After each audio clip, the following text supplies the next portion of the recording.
want to make sure that I acknowledge the sponsor of the show, Tiege Hanley, because Tiege Hanley sent me this new pack. They sent me the new Tiege pack, so I just literally pulled the paper out, got it out of the mail, and I started going through it, and I got a little bit more excited than I should. You know what I'm saying? So they did send me the Tiege pack, and I don't even know what this is yet. So I'm assuming this is what you get when you first order your Tiege, and I don't know what this is. Oh, this is dope. This is absolutely dope. Is this a nail kit? Ladies, get this for the fellas. Fellas, don't wait for the ladies to get it for you. This is free. This just comes with it. 30% off your first order, plus 20% off for life. Literally. Oh, snaps. I didn't know that they were sending it like this. Real talk. So this is the nail kit that they sending you. All right, so now you ain't looking like a dusty. This is a free gift straight from Tiege for the people that ordered the Tiege. They got the small one for the little hands like mine's. They got the big joints for your toenails. And then they got the joints at the bottom too. You know what I'm saying? For y'all that's a little bit more crustier than usual. All right, so that's one of the free gifts that Tiege got inside of the pack. And then what is this? Says squeeze a quarter size amount of Tiege Hanley body wash on the center of the wet bristles. Lather, scrub, rinse, and repeat for the perfectly satisfying wash every time. So that's inside of there also, right? Ooh, I can get my rubber ducky on right here. You know what I'm saying? So shout out to Tiege for sending me that uncomplicated skincare for men. And then what we got in here? We got the actual Tiege pack, right? So this is the normal Tiege pack. But then they gave me the supersized joint for the people. They wanted me to show the people exactly what they got when they ordered that first Tiege pack, when you're getting your 30% off your first order, and then you get your free gifts. You get 2 free gifts, and then the 20% off for life. So the 20% off for life is a new thing. And, dang, I ain't even got my keys on me to open this up. Maybe I can use the little nail clipper thing. I ain't got to buy no nail clipper for my new joint downtown. And then you get all of the washes, all of the scrubs, all of the AM, the PMs, and all of that stuff. So you got the whole thing inside of there for you to make sure you take care of yourself. But you got to make sure you take care of it every day, right? We don't want to miss days. We don't want to be looking like dusties. It does not absolve you from being able to make sure that you brush your teeth. Brush your teeth. It don't fix the teeth problem. Don't fix you ironing your clothes. Don't fix you being able to take care of your business. But it absolutely makes sure that your skin is phenomenal, even when you're going between shaves. You know what I'm saying? So shout out to Tiege Hanley. We absolutely appreciate you. Thank you for continuing to hold us down. I might do an official Tiege commercial, but I like just talking authentically to the people. I like giving the people the authentic look of what it is that you're dealing with, and I want you to hear from me personally. Because anybody can do that little pitch and they can make some little videos, but very few of us can actually speak to the products of exactly what it is that you're supposed to use. So yeah, Tiege Hanley, 30% off your first order and then 20% off for life. That's the Anton Daniels pack, 20% off for life. Using any other Tiege pack, make sure that you go ahead and let that go. And make sure you tap into the link that's in the description and take care of it, all right? What's going on is Anton from AntonDaniels.com. I appreciate you guys for continuing to rock with me. Thank you for tuning in for another edition of the Millionaire Morning Show. I am your host, Anton Daniels, and we are switching it up and we pivoting a little bit. It's going to be a little bit uncomfortable, but it's going to be all right. What up, friends and family? I appreciate y'all. Thank y'all for continuing to tune in. Don't worry about it. I'm just documenting the timestamps because I'm trying to make it easier for you guys as we navigate through. I'm going to do a little bit of housekeeping. But before I get into the housekeeping, I want to give you guys a little bit of insight into what's going on and why I decided to move the show up. Probably like 4 hours. Yeah, it's about 4 hours that I moved the show up. And I want to break that down for you guys before I read the Super Chats, Cash Apps, stuff like that. Shout out to Chris James in the building. But let me give you all a little bit of insight as to why, what my mindset is. And I've been actually prepping you guys for a long time that this was going to happen, that this was coming. This is not new for a lot of y'all.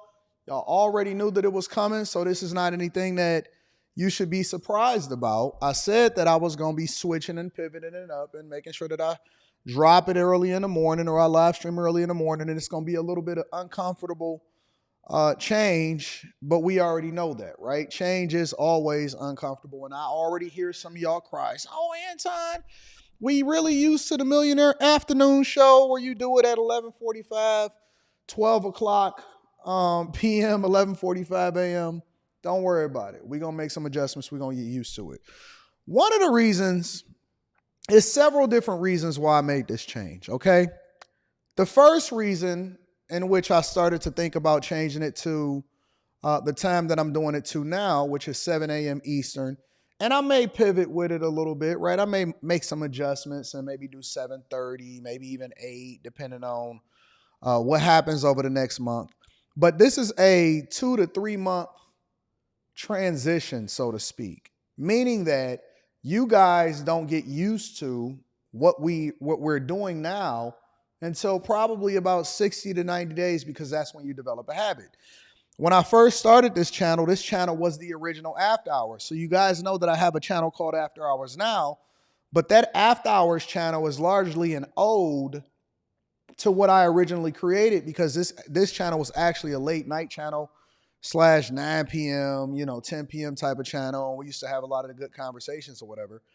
But I realized that in order for me to really be able to add as much value into people's lives, I wanted to move into the morning time. And so it was an uncomfortable pivot right there. And it took some time in order for it to really be catching traction and catch the people to doing what they're doing. But I realized that by the end of the day, you've already lived your life, right? And so at that point, at late night times, it really just becomes entertainment.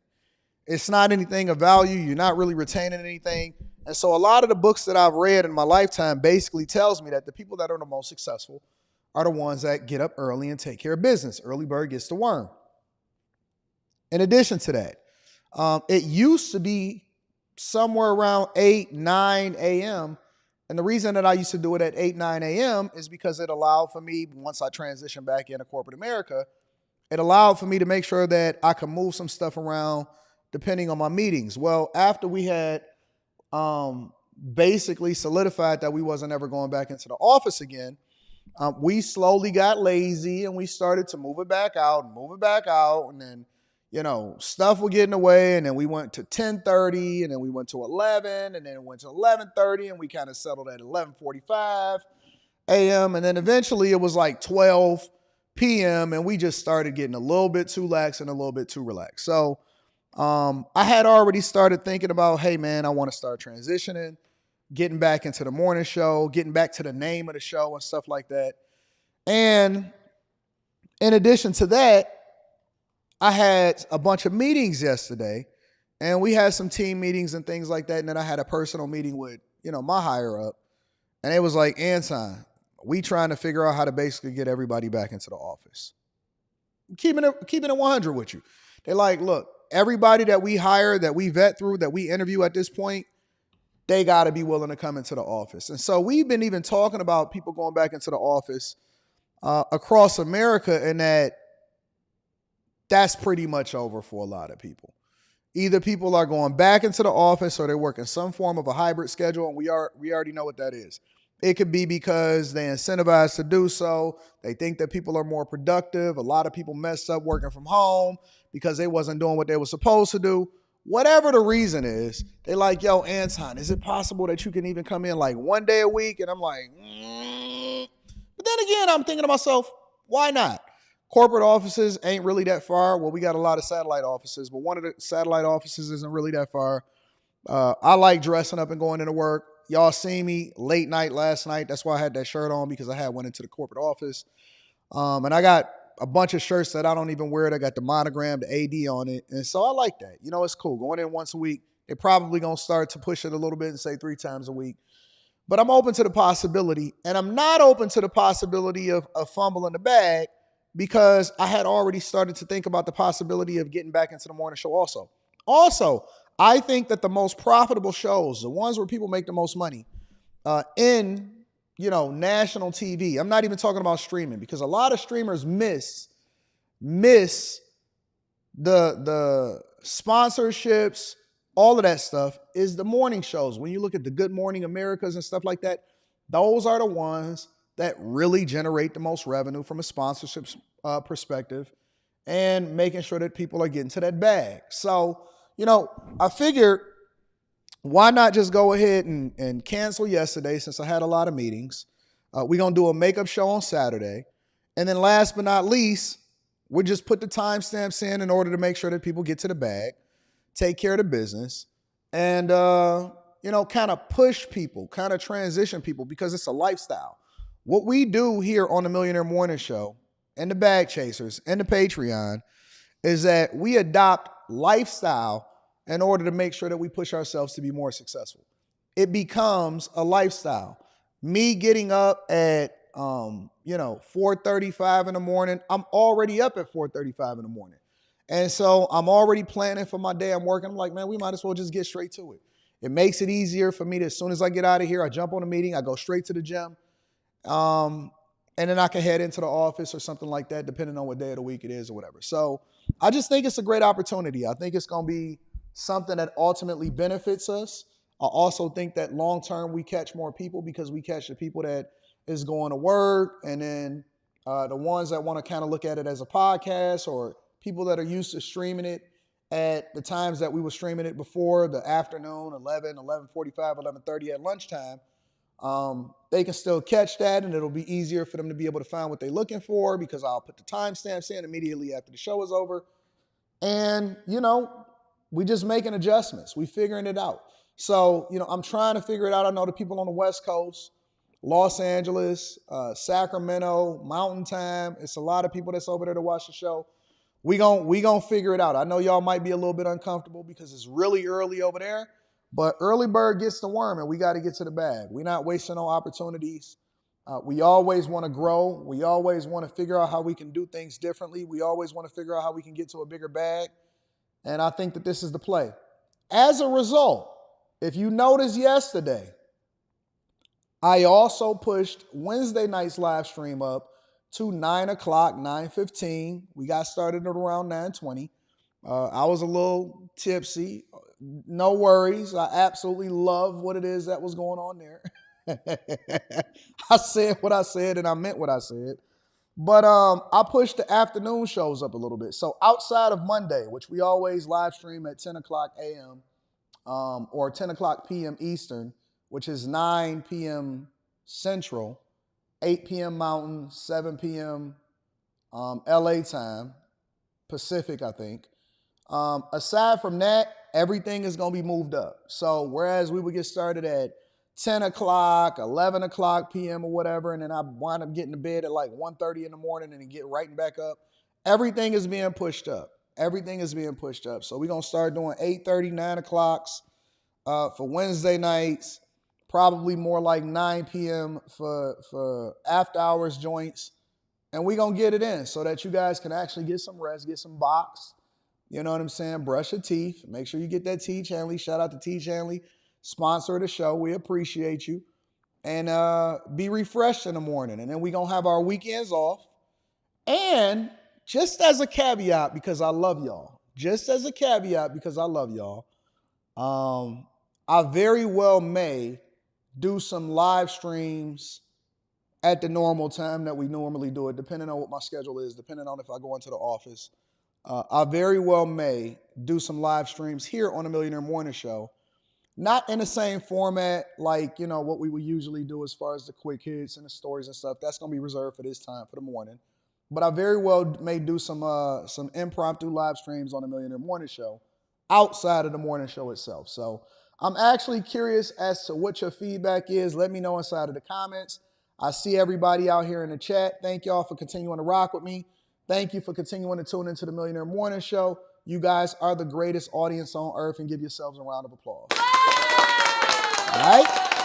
Shout out to the Patreon members and the Discord members. I love y'all. I appreciate y'all. If you have not joined the Patreon, link is in the description as well as pinned to the top of the chat.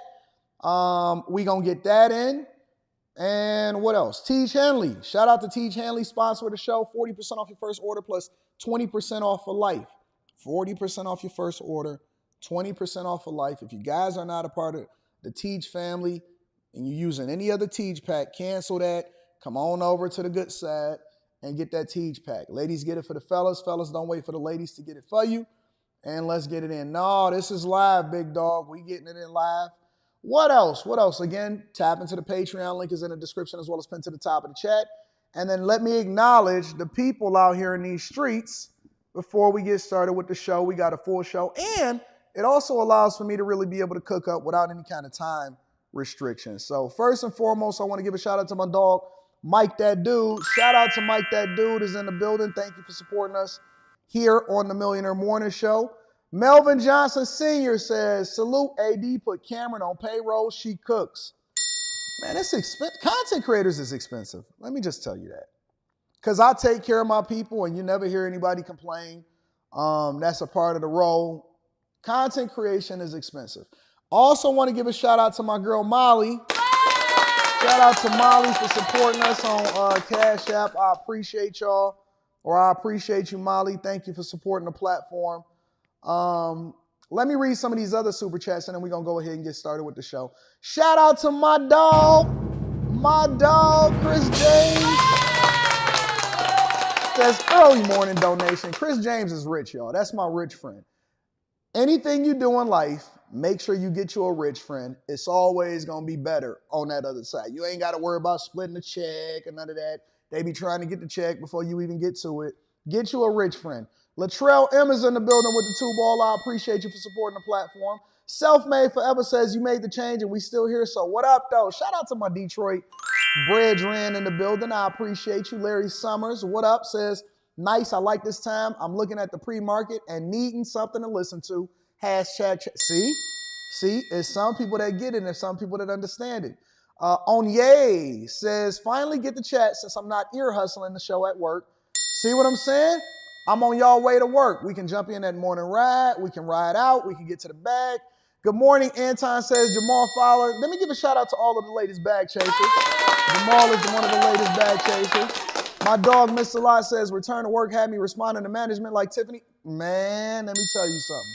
When I first started talking about it, Mr. Lot, I had the scrunch face like, Because I had already said in my mind, like, yo, if they ever try to make me come back into the office or try to incentivize me to come into the office, I'm going to have to go ahead and walk away. But then I was thinking to myself, no bags fumbled.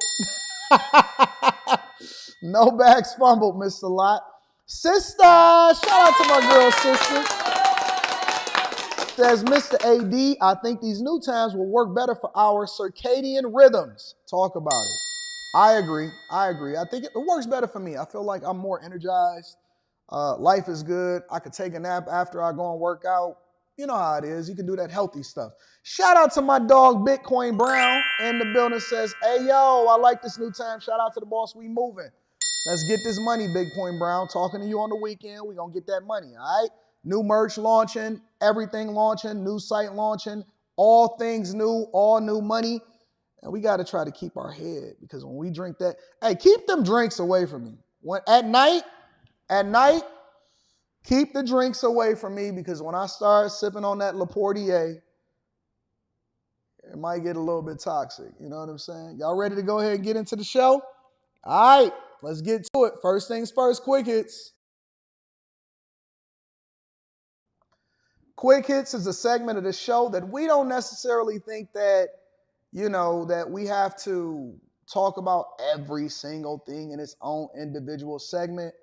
But we definitely want to keep you guys informed on what's going on in these streets. First things first, my dog, Sean Kingston, beautiful girl. I'm going to be reading those super chats shortly. What up, Brittany B? Sean Kingston is out of jail. Check it out. Breaking news right now at 9:30. Singer and rapper Sean Kingston bonded out of jail in Broward County about 15 minutes ago. Let's get right to CBS News Miami's Larry Seward live in Fort Lauderdale. Larry, you were there when Kingston walked out of jail. I was there, and members of his family. We saw his mom, we saw his sister. He had personal security. There were a couple of other people. They were not interested in talking with us, but they were celebrating Sean Kingston as he walked out. And I want to show you, take a listen. This is the moment Sean Kingston, also known as Keshawn Anderson, walked out of the Broward County Jail just minutes ago. Sean, did you steal jewelry? Sean, did you steal furniture? Sean, did you defraud people? All right, what are we? Did you run a scheme? Did you run a scheme to defraud people? Coming down with Sean Kingston. Watch your step. Oh, watch your step. Yeah.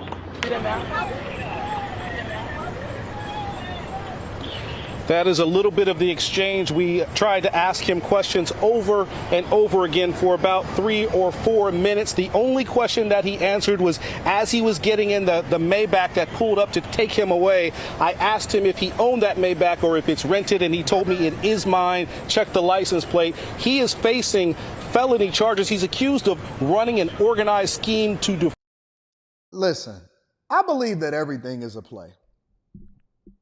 Even though he is out here and even though he's out of jail and stuff, it just seems like a play to me. You know what I'm saying? It seems like okay, look, it's a lot of people that call the paparazzi out when they go outside in order to make themselves seem even more relevant than they really are, right? Like, some people ain't really being looked at. Some people is really wanting to be private. I seen a video of Ben Affleck yesterday, and Ben Affleck was like trying to get out the way. He don't like being photographed, ask questions about his relationship. Like, that's a real celebrity type dude. And I'm not saying that the dude not relevant, but all of the extra, like, why the mama out the car? Why a dude out and he giving dap out when he, like, how come it just don't, like, ain't nobody trying to mob you like that? You know what I'm saying? So it's almost like clout chasing in a way. And all of the extra. It's like, this is one of the reasons why you got in this situation in the first place. Bro. Fraud, grand theft, as well as several other charges. His mom is also facing charges. She is a co-defendant in this. He was arrested last week in California as he was preparing for, or as he was at a concert at Fort Irwin out there in California. His mom was arrested at the home Kingston rents in Southwest Ranches. Her case is separate from Sean. He has been locked in the jail here in Broward County since Sunday. His lawyer yesterday told us that he was extradited after signing papers that he was coerced into signing. That's immaterial now as he's back here in Broward. He was able to post bond $10,000 his family had to put up. They had to prove that this money was not stolen. A judge certainly signed off on that. And again, he was released from jail here in Broward around 9:15, saying very little to us, did not answer any questions about the allegations, but he did walk away with his. I don't think that that's unreasonable. The money that you post bail with, you got to prove that it's not stolen money. Anyways, that's Sean Kingston, still clout chasing in my opinion. I'm sure that we'll hear more about this, but the real question is whether or not he's going to do some time for it. We're going to get into that. Secondly, y'all been sending me this story, and it's been flooding my emails, but shout out to y'all. A crossing guard is serving up middle school kids with e-cigarettes and the like. Check it out. A crossing guard in Delaware County has been arrested. 26-year-old Kiara Lee is charged with giving marijuana and e-cigarettes to young students at Penwood Middle School. Is that a person? It is Wednesday night. Hold on. Is that a little person? Been arrested. I was already shocked by and the name is Lee and got a whole mustache. Man, that's a pretty young man right there. Look, I don't care how early the show is. The level of wild behavior out here in these streets never get any less wild just because the show got earlier or whatever. I don't know what that is. What is that? 26-year-old Kiara Lee is charged with giving marijuana and e-cigarettes to young students at Penwood Middle School. And the cameraman know what they do. Cameraman, you wild. The cameraman is wild. What is going on? You knew what you was doing when you showed the full body of that. They be acting like they don't be knowing what they doing, but they be really Wednesday knowing. night, Shari's off. Sarah Bloomquist is joining us. And the big story in Action News is the arrest of that crossing guard in Darby, Delaware County. Authorities say along with giving kids marijuana, she was also contacting at least one student via text messages. Action News reporter John Paul live in media tonight with the full story. John. Yeah, Rick, Sarah, we talked to the Delaware District Attorney today, the Delaware County District Attorney here today, and he outlined all of those charges. We also know that crossing guard worked at a rec center with kids near the police department, and tonight police say that she gave drugs to a 14-year-old girl. Our cameras were there last night as police led 26-year-old Kiara Lee to a waiting van, her feet shackled. She faces a list of charges, including possession of drugs and corruption of minors. A lot of times they just be trying to fit in. And that's not a joke. That's not a joke. The kids probably seen something Kiara Lee or Corora Lee. The kids probably seen Lee, let's just say Lee, because that was the name that was on a cover photo. Kids probably seen Lee as their peer, right? And so a lot of times they just be trying to fit in. Maybe we should be feeling more sorry for Lee, forgiving the middle school students and texting them at the same time. I don't know. I mean, how much harm could Lee really do outside of serving up that work? You know what I'm saying? Investigators say she used her position as a crossing guard at an intersection near Penwood's Middle School to get close to kids and gave at least one child edible marijuana. She's supposed to be, as you said, a crossing guard protecting children. Instead, she's using that position to get to know children and then sharing harmful products. The Delaware County District Attorney says they are looking to see if more kids got drugs from Lee. In the affidavit obtained by Action News, at least 4 kids were interviewed by police. You can imagine a child who's taken edible marijuana and is sitting in a classroom is not exactly paying attention, becoming an A student. According to investigators, Lee gave a vape to the child as well and even texted with her about her experience after taking marijuana. We know that Lee also worked at a rec center nearby and was known in the community. I do know exactly who you're talking about, and I always see her on that side. Who don't know who Lee is? Everybody know who Lee is inside of the community. You can't miss him. McDade and Summit. We talked to one mom picking her son up from Penwood Middle School today. She was surprised by what the crossing guard was accused of doing. My reaction to it is another reason why I'm scared for my son to go here, and I'm glad that he graduated. Back out here live now. Police are looking into this, especially since that she had so much access to children, having worked at that nearby rec center. So, Sarah, tonight they're asking parents to call them if they might have any information about other victims who may be out there. We're live tonight in media. John Paul. I know some guys that'll still see that through. I ain't lying. I know it's some guys online that'll still see that through. You ain't gonna fool me. Nope.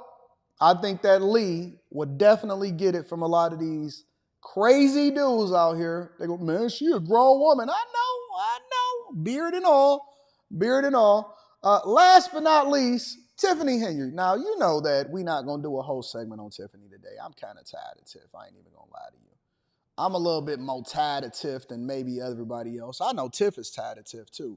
But J.B. Pritzker, the governor of New York, decided that he wanted to join in on the conversation, or the governor of Illinois, decided that he wanted to join in on the conversation and give his comments because he was questioned about what was happening in Dalton. Well, of course he's questioned because he's the governor of Illinois, which basically oversees what's happening in Dalton. And so J.B. Pritzker has been eerily quiet this entire time, has never spoken on anything that's happening in Dalton.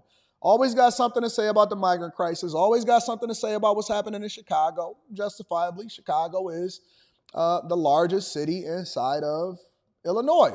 But he's never said anything about Dalton. Well, they asked him about it, and this is what he had to say. Governor, are you monitoring what's going on in Dalton and Thornton Township and leadership there? Are you concerned? Taxpayers seem very worried. There's chaos at meetings. What can be done? Could you play a role in stepping in some way? What's your take on the situation? So I've looked at that question, whether the state should and can play a role. The federal authorities, as you may know, are involved and investigating.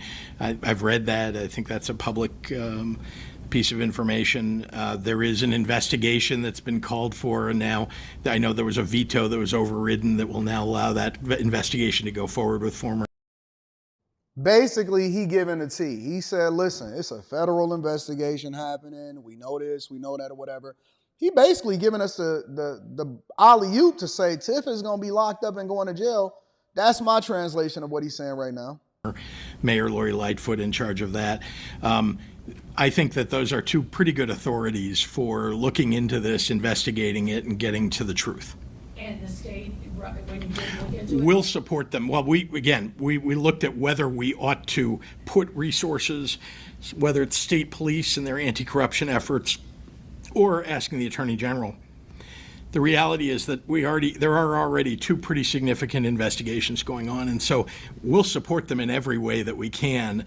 But it's really just a matter of, do you want everybody running over each other in those investigations, or do you want two concerted efforts toward getting the facts?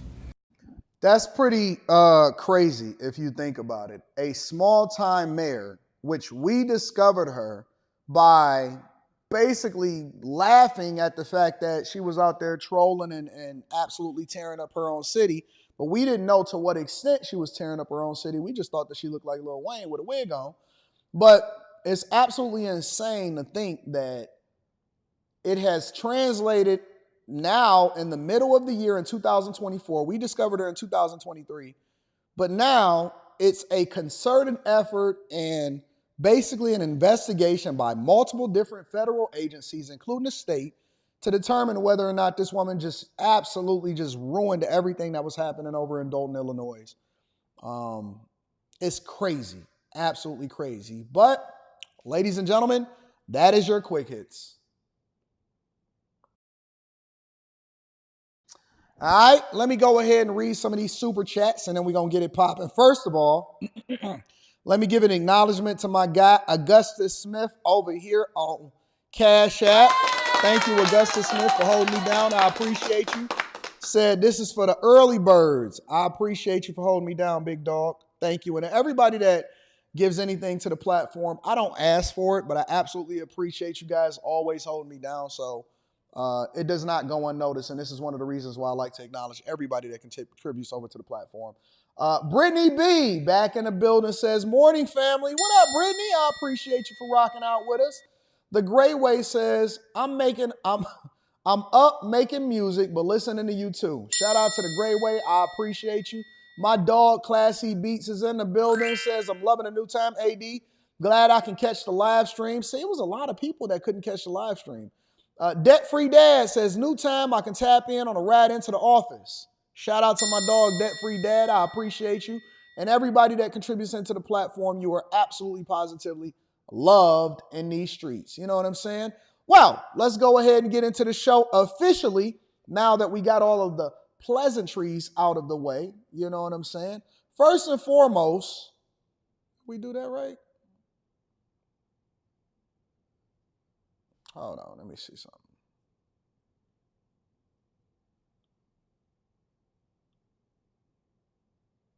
Oh, all right, we got to do that. All right, so first and foremost, so you guys remember this guy that's went viral, and he's basically on some, yo, my license wasn't really suspended. And it's sad to say that this is actually a Michigan guy. He's basically like, yo, my license ain't really suspended. I ain't really out here in these streets. It ain't what y'all think that it is. Y'all got the wrong guy, right? And so he largely went viral for showing up on a Zoom call. And when he showed up on that Zoom call, the judge was like, yo, what are you driving for? What are you out here driving for? And he was like, I don't know what's going on. Well, you knew that people were going to start doing a little bit more research and deep diving, but he did it to himself. And so he came back, and I was actually looking to record yesterday, which is one of the reasons why I'm actually glad that we're back here today. I was looking to have this conversation with y'all yesterday, and I was going to give y'all an update and say, hey, man, the judge got it wrong. There was no reason why this guy should have been called for a warrant. He shouldn't have been arrested, all of this stuff, right? Because he went and got himself a black lawyer. He thought that he was Fonnie Willis. They said that he was a man of the cloth. And I said, oh, okay, so mistaken identity. Let me go ahead and bring it back to the front of the congregation and clear this up. Well, apparently, he was lying again, and so he going viral again. Let me bring y'all up to speed on what's happening with this man. Corey Harris, I believe his name is, that was driving with a suspended license and went viral the other day. I got a little bit of an update. My talk to the table is a lesson in why we shouldn't jump to conclusions. Last week, we showed you a video of a Michigan judge in disbelief as he watched Corey Harris driving, even though he thought, the judge thought that his license had been suspended. Harris had logged in for a virtual Zoom court hearing. The judge ordered him to surrender, and he spent 2 nights in jail. Now, we couldn't believe our eyes either and poked a little fun, but Tony, who was once booked on a similar charge, said not to jump to conclusions. Listen to what he said last week. You don't know why his license was suspended. You don't know what the underlying reason was. The government does it for dumb reasons sometimes. I know from experience. Pull over and park the car. That was dumb. I'm sure he would admit that. I'm sure he would admit that. And he was on Zoom. You can't be on Zoom while you're driving. Then he hit the judge with, give me a second. I'm pulling in right now. And okay, obviously I was poking fun, but Tony was right. He's not really? He would love this. He would love to be What happened? What happened? So what had happened was, apparently no one in the courtroom knew that Harris's license was reinstated in 2022. Okay, so court records prove it, and it actually, they didn't change it in the courtroom, so it was a clerical error when the judge saw it. USA Today reports that everything is good now and the case against Harris is now closed. He told Detroit TV station that the whole ordeal was very, very embarrassing. Well, it was interesting on the Zoom because he didn't say, look, my license has been reinstated. He didn't say it. He made it sound like, uh-oh, I've been caught. Yeah, The way he responded. He didn't know at the time that they didn't know. So maybe he assumed that they knew. Oh, I definitely jumped in. We're sorry, Mr. Harris. Yes. So as everybody was apologizing as a result of the dude saying that, yo, I really did have a license and stuff like that, well, he recently appeared in court.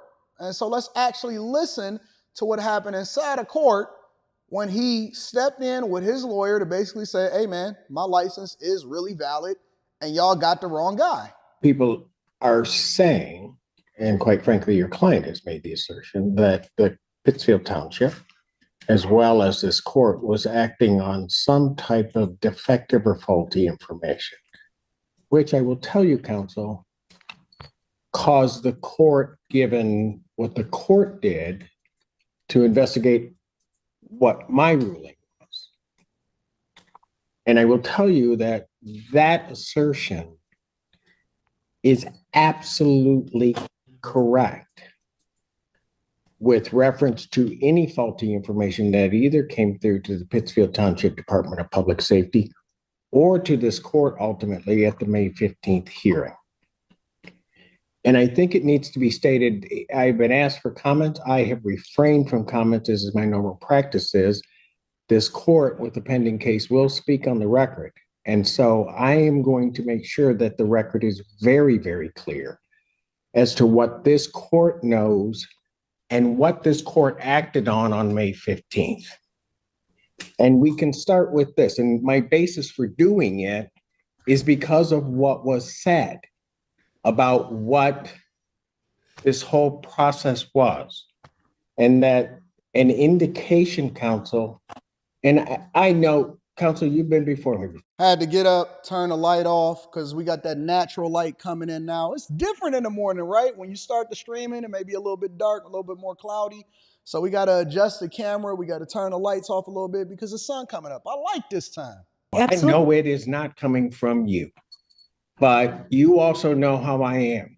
I do. And the thing is that if for whatever reason, the one time in my life I was wrong, I will say it and did.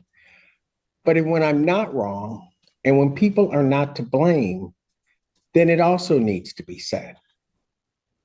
So I will try to get through this as quick as I possibly can. But I will tell you, first of all, with any reference to your client having had a license on that day and some indication or misunderstanding as to whether or not he had a license, let me make it very clear, based upon what the court looked at, he has never had a Michigan license, ever.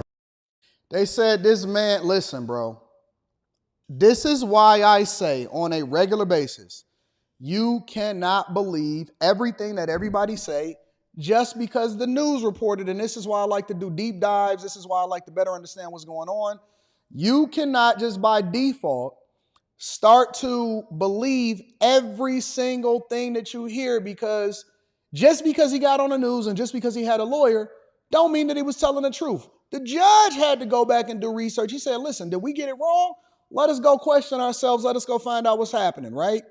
Y'all even in the chat right now saying, hey, can he get restitution? He spent 2 days in jail and all of this. The judge went back and said, let me tell you something, bro.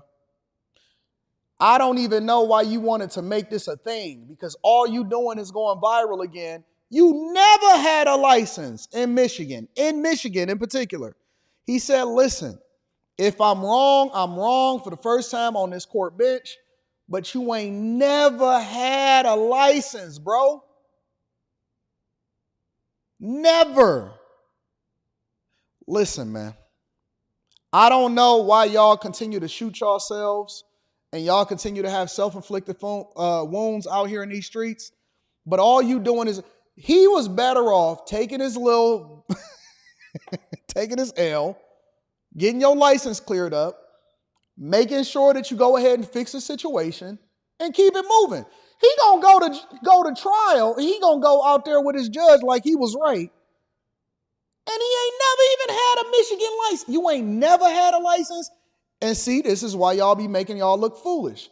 This is why I always say the court of public opinion don't really matter, because when you start to deep dive into it and you start to research it, you realize that all your people doing is making a fool of you. He making a bigger fool of himself than when he was driving in a car, and he know he ain't never had a Michigan license.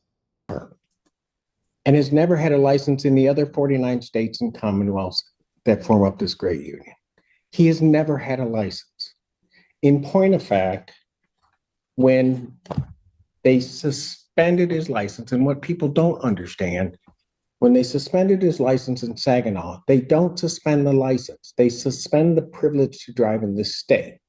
Hence, for example, if he had had a Kentucky license, he would be able to drive everywhere that Kentucky would allow him to drive. He just couldn't drive in Michigan because his privileges had been restricted. I know you know that, but that wasn't at all said. But it doesn't matter because he didn't have a license ever. There is also then, and you know, I will, when it is necessary, come to the defense of my sister courts, and I will come to the defense of Saginaw. They got a great chief judge. Chief judge answered the question. But I will tell you, that court and its friend of the court. New time at 7 a.m. Eastern. Adjust for whatever your time zone is, y'all. Did nothing wrong. His license was, his driving privileges, better stated, were unsuspended in 2022. That required Mr. Harris to do something. He didn't do it. Therefore, the friend of the court was under no obligation to send anything to the Secretary of State. Now, I hated that I had to look at all of this, but when there's a question as to what I did, I'm going to look at everything to make sure that what I did was all in order. That's a good judge. Let me give a round of applause. Good people and good judges are hard to find. We might even get him a judge show. There's then an indication from that. How you gonna get facts, Clarence? How because you gonna get that wasn't without a driver's license? There was a direct attack on Michigan's Department of Secretary of State's office, saying that the Secretary of State was somehow at fault. Let me tell you something. Secretary of State did what they were supposed to do. And in point of fact, they did nothing because they hadn't gotten anything from the court because Mr. Harris had not paid the reinstatement. This week, or the latter part of last week, once he paid that, Saginaw friend of the court did what they should do, and they sent it. Immediately, based upon the information that I have, the Secretary of State did what they do every day. They took that suspension off of his driving record, and he was then unsuspended.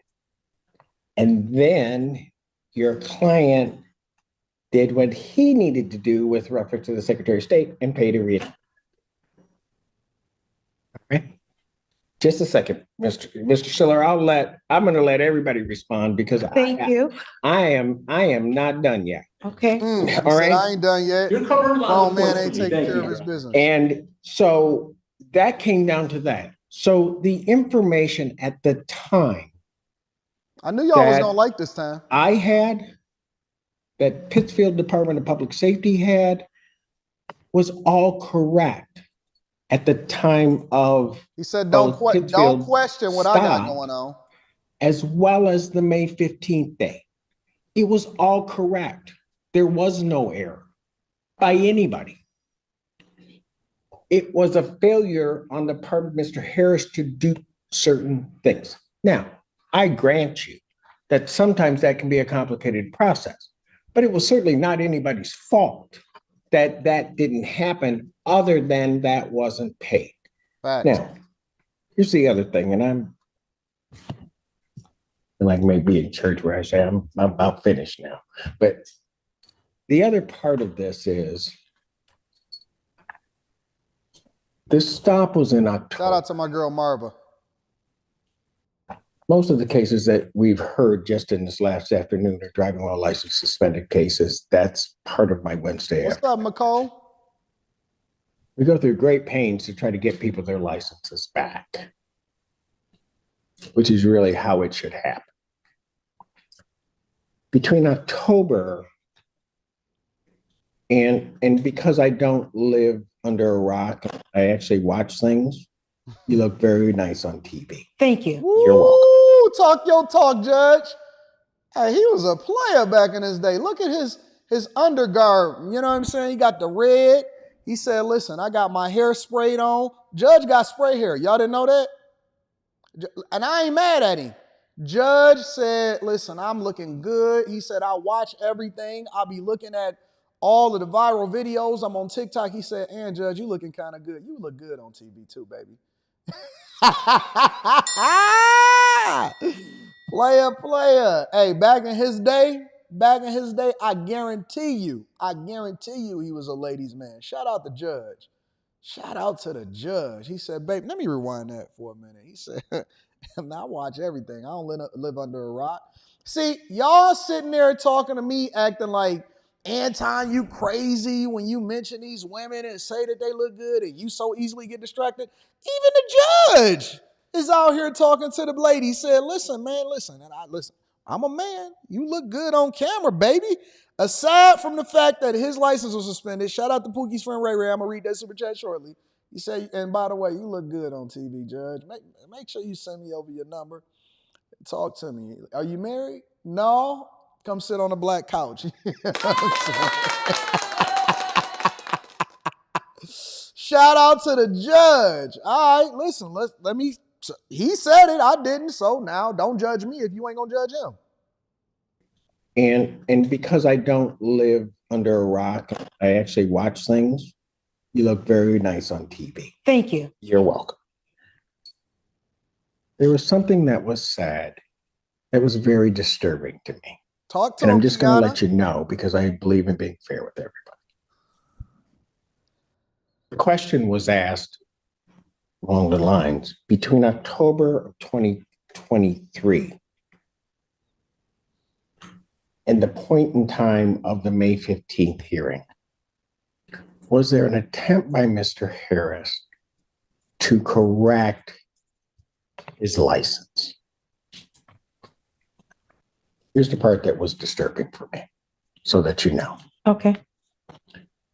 Mr. Harris indicated that at some point he had been involved in some accident. Then being involved into the accident that he was basically bedridden or at least housebound, he could not get to the Secretary of State. He was driving. He was getting there. They got Uber and everything. He was able to. That was set up there. And I'm going to presume, because my knowledge of counsel, defense counsel is, I know you don't misrepresent anything.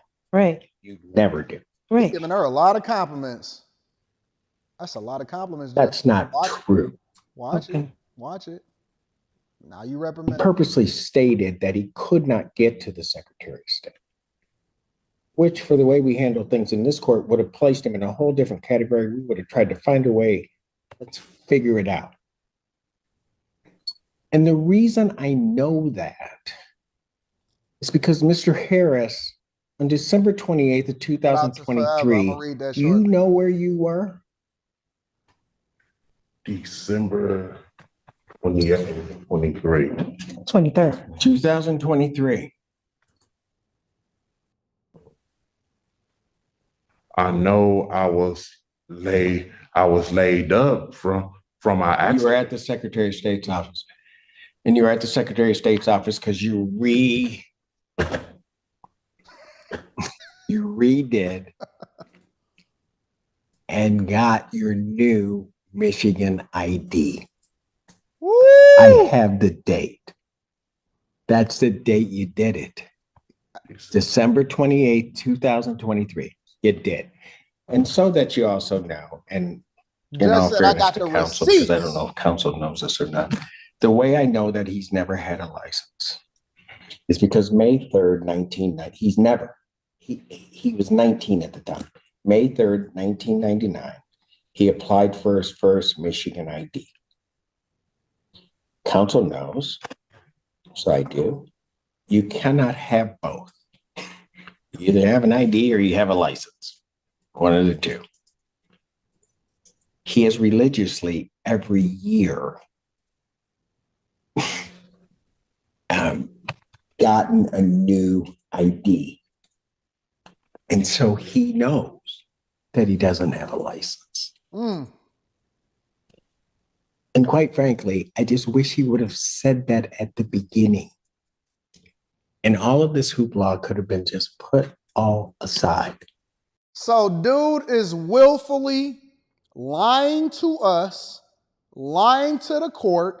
The judge went and pulled the receipts and said the dude, not only has he never had a Michigan license, but he go and renew and get his ID every single year, and you can't even have both in Michigan. Shout out to the judge.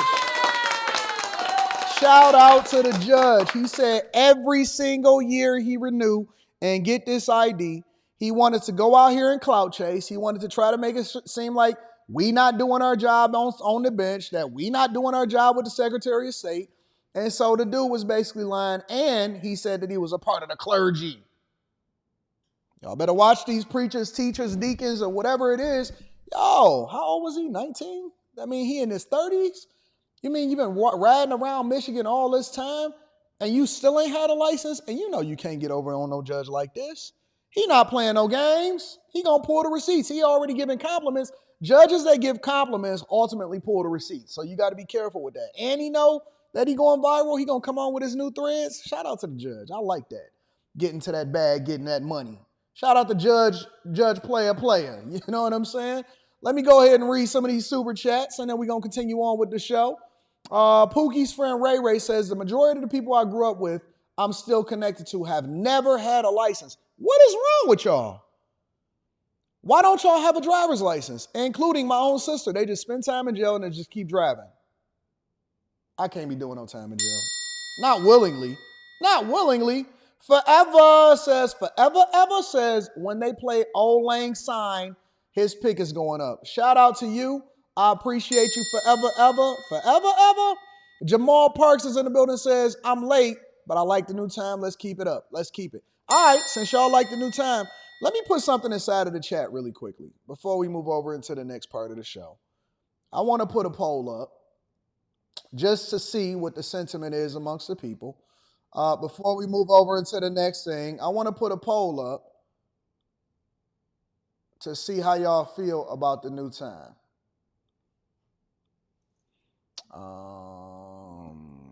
Do you like the new live streaming time for the morning?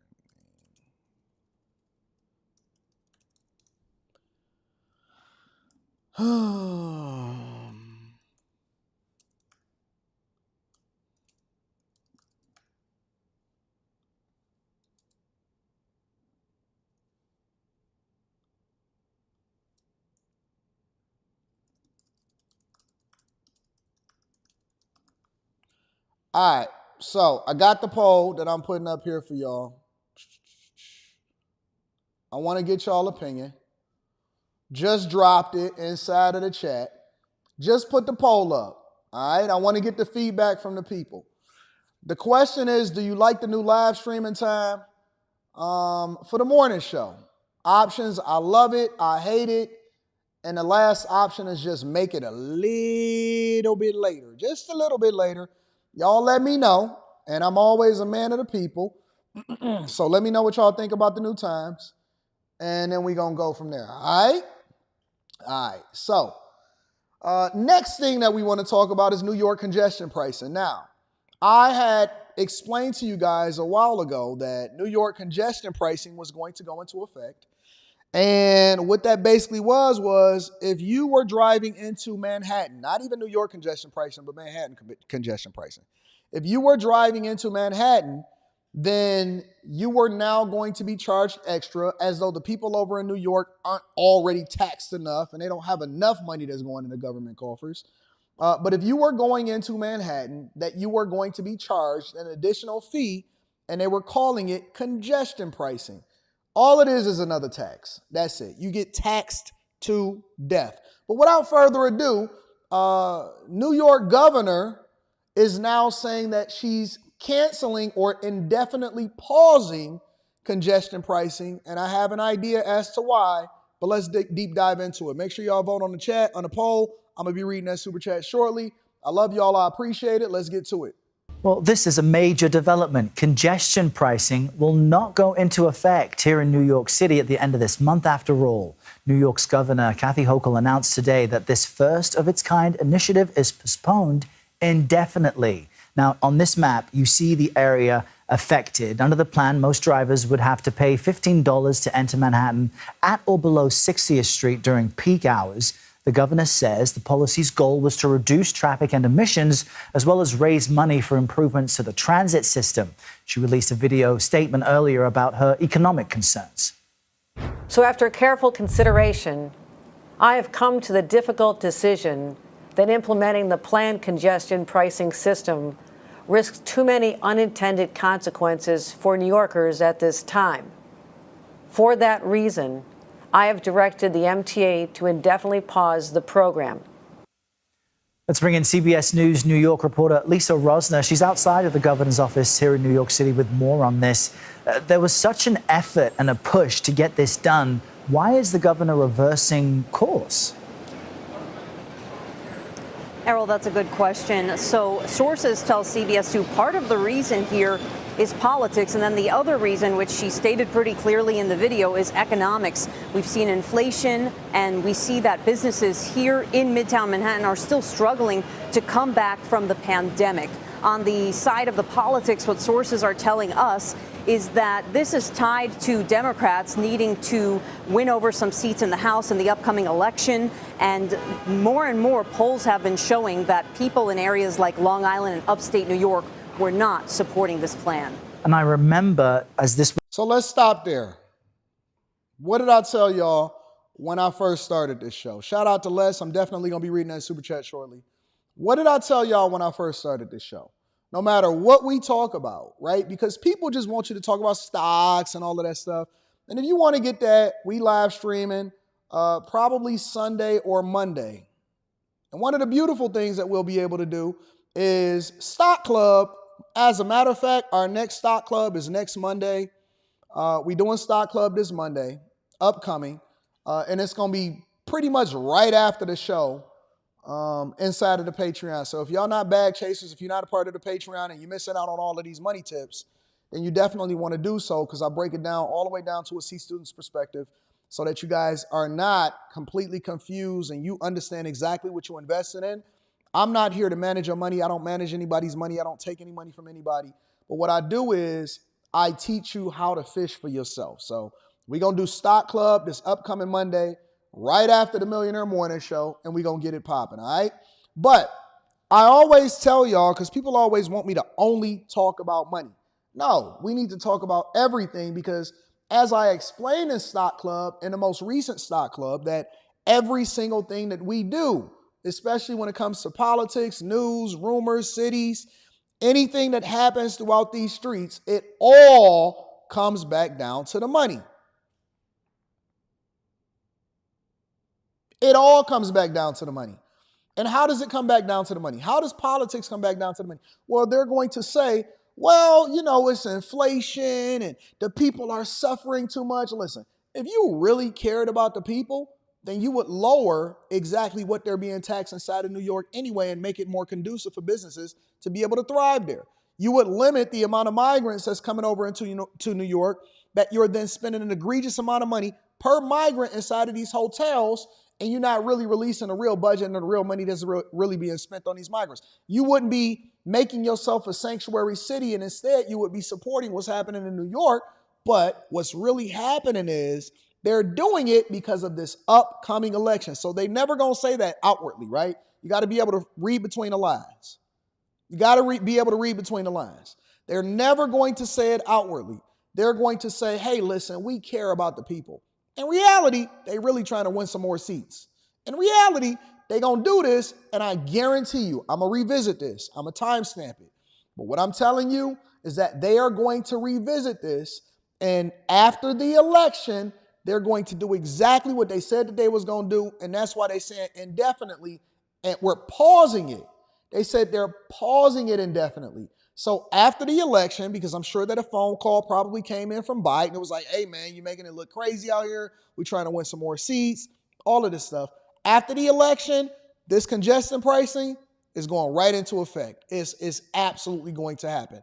Let me pivot for a minute, and I want y'all to hear her actual speech, because we don't just want to go based off of the news. We don't want to hear what all of them got to say. We want to get that as a summary, but we definitely want to show you the actual speech of what she said when it came to what's best for the people over in New York. New Yorkers have seen the price of groceries alone go up an average of 23%. Think about the cost of a dozen eggs, more than doubling from $1.20 to $2.86 all over our country. They don't care about you, bro. Housing prices have increased by 17%. The cost of childcare has gone up almost 20%. And the strain on working and middle-class families is just too much. Sound like a robot. That's why, since becoming your governor, one of my priorities has been... Politicians love to promote themselves. They always act like that they're doing something on behalf of the people, but in reality, it's an opportunity for them to continue to promote themselves. That's why, since becoming your governor, I've made sure that I kept in mind what was going on with the people. Man, shut that up, bro. ...been to address affordability and keep and put more money back in your pockets. Cap. That's why I fought to raise the minimum wage and tie it to inflation, doubled tuition assistance, held the line on income taxes, and invested billions in affordable child care. Our policies must support migrants, everyday New Yorkers, like our small business people, police officers, firefighters, teachers, healthcare workers, truck drivers, and not add to their financial burdens. So let's talk about congestion pricing, which would impose a $15 charge on cars entering Midtown and below, beginning in just a few weeks. Now, it was enacted 5 years ago to achieve two essential goals: reduce traffic and emissions in New York City and provide a funding stream for much needed. So they're implementing a new tax to prevent congestion in New York City. Yo, I need to go and get my my Yoda cap. Give me a second. Needed capital investments in public transit. It was also enacted in a pre-pandemic period, where workers were in the office 5 days a week, crime was at record lows, and tourism was at record highs. Circumstances have changed, and we must respond to the facts on the ground, not from the rhetoric from 5 years ago.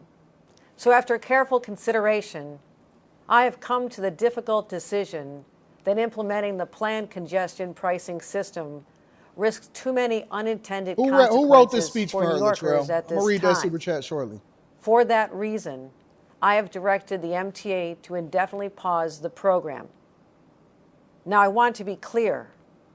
Now, let me tell you how this affects the people that's over there in these other offices. Like, you know, Eric Adams and all of that. Now, what they are trying to do, or what they're going to be forced to do, is to manage their budget a little bit differently, because I'm not sure how much they factored this new tax into what their new revenue stream is. So, you know, everything flows downhill, right? Because she's going to promote herself and she's going to say, well, I care about the people, and it's important for us to make sure that I take into consideration inflation and all of this stuff. Here's the thing. In reality, she's basically saying, everybody else that was dependent on this new revenue stream that y'all had already factored into y'all budget, that's your problem now. She don't got to manage that. She ain't got to deal with that. She ain't got to worry about that. That's everybody else's problem. We not worried about any of that. And this is one of the difficulties. This is why you see places like New York and California, and they're never going to reduce taxes. They're never going to say, hey, we're going to lower the tax bracket. It takes somebody transformational, honestly, and I'm just going to be honest with you. It takes somebody like a Trump to go in and say, hey, man, y'all need to cut taxes. We cutting taxes. And then people going to complain, oh, man, that only affects the rich. No, listen, taxation without representation is purely theft. Taxation without representation is purely theft. And you never, ever see them reduce taxes. I never see anybody say, hey, man, we're going to lower your tax burden or whatever. They say, hey, man, we're going to put more money inside of taking care of your children, or we're going to give you a new tax credit. But they never truly remove it or lower the tax rate for you as an individual. They just change the brackets. They move some money around. They say tax the rich. It never, ever goes down. It never, ever goes down. Ever. My team worked into the final hours to find a way to implement this, because the goals of congestion pricing in terms of reducing traffic and pollution are important. But hard-working New Yorkers are getting hammered on costs. And they and the economic vitality of our city must be protected. We cannot ignore the facts. Literally the year after the enactment of the law, New York City was the epicenter of the pandemic. It was the first and hardest hit of all U.S. cities. Many predicted New York would not recover. Well, thanks to hard-working and committed New Yorkers, those doomsayers have been proven wrong.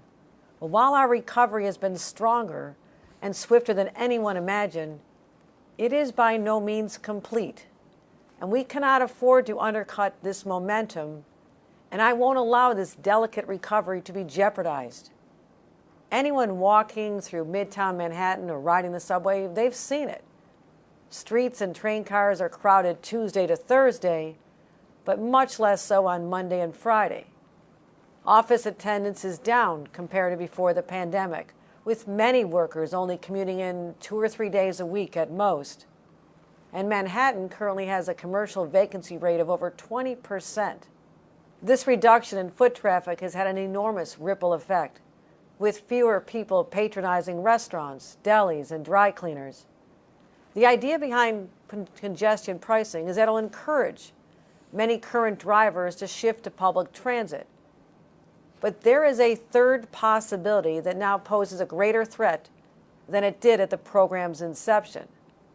Drivers can now choose to stay home altogether, telling employers they need to work fully remote again, or they might just change their patterns and skip the visits to the city on a Saturday with their family, or going out to a theater or a restaurant. At a time when inflation is still cutting into New Yorkers' hard-earned wages, the concern is that many would do exactly that, or that one more added cost would make residents rethink living or working here altogether, hurting our recovery even more. Listen, this is what it comes down to. Let's skip the BS. Let's bypass the pleasantries. Let's just get straight to business, right? What it comes down to is it's an election year. And I've never, ever seen any politician pass up a new revenue stream in order for them to make themselves look good, or plug some budget holes, or to prevent some layoffs or whatever, in order for them to be able to get reelected. I've never seen, and this is just me personally in my lifetime as to what I can remember, I've never, ever seen a politician do what's in the best interest of the people unless it's an election year. That's a fact. Raheem, I'm rocking with you. I've never, ever seen. Now, I'm not saying that congestion pricing, the extra taxes ever should have been implemented in the first place. I'm telling you that the reasons, see, it's the why behind why a lot of these politicians do what they do. The reasons as to why she's doing what she's doing is disingenuous, which is one of the reasons why I don't like most politicians. I think that there are some good politicians out there. I absolutely think that they are. But when I see career politicians out here pandering during an election year, trying to act like they doing it for the people instead of really doing it, because they had over 4, look, you had a long time, well over 4 years, to determine whether or not this was actually going to make sense for the people. So you telling me in the 11th hour, during an election year, that you decided at the final moment, hey man, this is not going to really happen. We're going to do this on the behalf of the people. That's when you announce it? BS. I call bullshit. I call bullshit. 1,000% calling it. I ain't going for this nonsense, and neither should y'all. Shout out to all of my people over in the NYC and Manhattan that's out here in these streets. Let me read some of these super chats. Wealth Building Journey says, still waking up time, dog. 8 a.m. is my speed. Let me read these. Let me see what y'all said on this poll real quick. You know what I'm saying? I gotta know. What's the poll say? What are we saying in these streets? All right, overwhelmingly, 74% say that they love it. 4% say they hate it. They hate the change. And 22% says just make it a little bit later. All right, we'll take some into consideration. Yakara's over here saying, Anton, I don't know, because this poll is biased because the West Coast people is not really able to add into this. Okay, well, I tell you what. I will read the comments after the show, right? I'm going to let a whole 24 hours. We're going to revisit this on Friday. We got a makeup show. Let me say this before we continue. We got a makeup show coming on Saturday. So Saturday, we're not going to do it this early in the morning. We're going to pivot. We're going to push it out a little bit. Maybe 8 a.m. Eastern, maybe 9 a.m. Eastern. I don't know. I'll let y'all know tomorrow. We're going to do a makeup show for the show that we didn't do yesterday because we had to make some adjustments. But Yakar is saying that it's going to be a little bit biased. He may have a point there. But one of the beautiful things that come with it is that they'll be able to tap in and watch it. I don't know. I might modify the times a little bit. We'll see what happens. Because I'm feeling good about this time. I'm feeling energized. You know, sometimes by the time that the morning show hit, when it was at 11:45 a.m., 12 p.m. Eastern, you know what I'm saying? I had already ate. That itis started setting me in. I started feeling some type of way. I want to take a nap. But now we can just get straight to it and keep it rocking. You know what I'm saying? It's just a good time. It just feels great. Either you have to be a really late owl, and you working really hard in order to really run it up, or you have to be a very early morning person. Either one of those could work. I find as I get older, what's more conducive for my life, especially as I got so much business going on, it's always better to get up early. But I'll see. I'll check the comments and see what's happening. So far, the polls is a little bit biased, Car. You know what I'm saying? Les is in the building, says, good morning. Roth IRA over 24%, just rolling OT. Shout out to you, Les. I appreciate you. Make sure y'all tap into the Patreon. Best time to tap into the Patreon is in the beginning of the month. Link is in the description as well as pinned to the top of the chat. Latrell says, sounds like a Biden speech. It sounds just like it. Probably got the same writers and everything. Alvin S. is in the building, says, respect AD, love the 7 a.m. time slot. Noon was a work schedule conflict, I got annoyed when a colleague wanted to chat during the Millionaire Morning Show. I accommodated that. You know what I'm saying? A lot of y'all riding into work. You can let your kids hear it. They can get this work. Marva says, good morning, AD and the Bag Chasers. The only news channel I watch and finally able to watch it live. You see that? You see that? We accommodating the people. Wealth Building Journey says, this is like a sin tax on cigarettes and alcohol. That's a fact. Shout out to Raheem Graham in the building. Shout out to Raheem Graham. Says, there's only one recipient of congestion pricing, the MTA. All of the money is supposed to go to the capital budget to fund capital projects. What's likely going to pause as a result is the expansion of the Second Ave subway, a scheme from the jump. Thank you for that insight, Raheem, and thank you for contributing into the platform. I really do appreciate you, bro. McColl's Wellness and Motion says, AD, love the new time slot. Helps my butt get back to 5:30 a.m. workouts instead of the evening. Sending my support always. Appreciate you, fam. Thank you, McCall. I appreciate you, too. Raheem also says, $500 million has been spent putting up those tolling cameras. $500 million to put up tolling cameras? Nah, Freaky Jason said it ain't so. $500 million? Are people really just taxing the government and taking our tax dollars and inflating the prices and saying that it costs really more than it would? Because why is it taking $500 million in order to put up tolling cameras? You better bet your last dollar they're going to unpause that in December. We all know that. We know it. We know that it's coming down to the money. You know what I'm saying?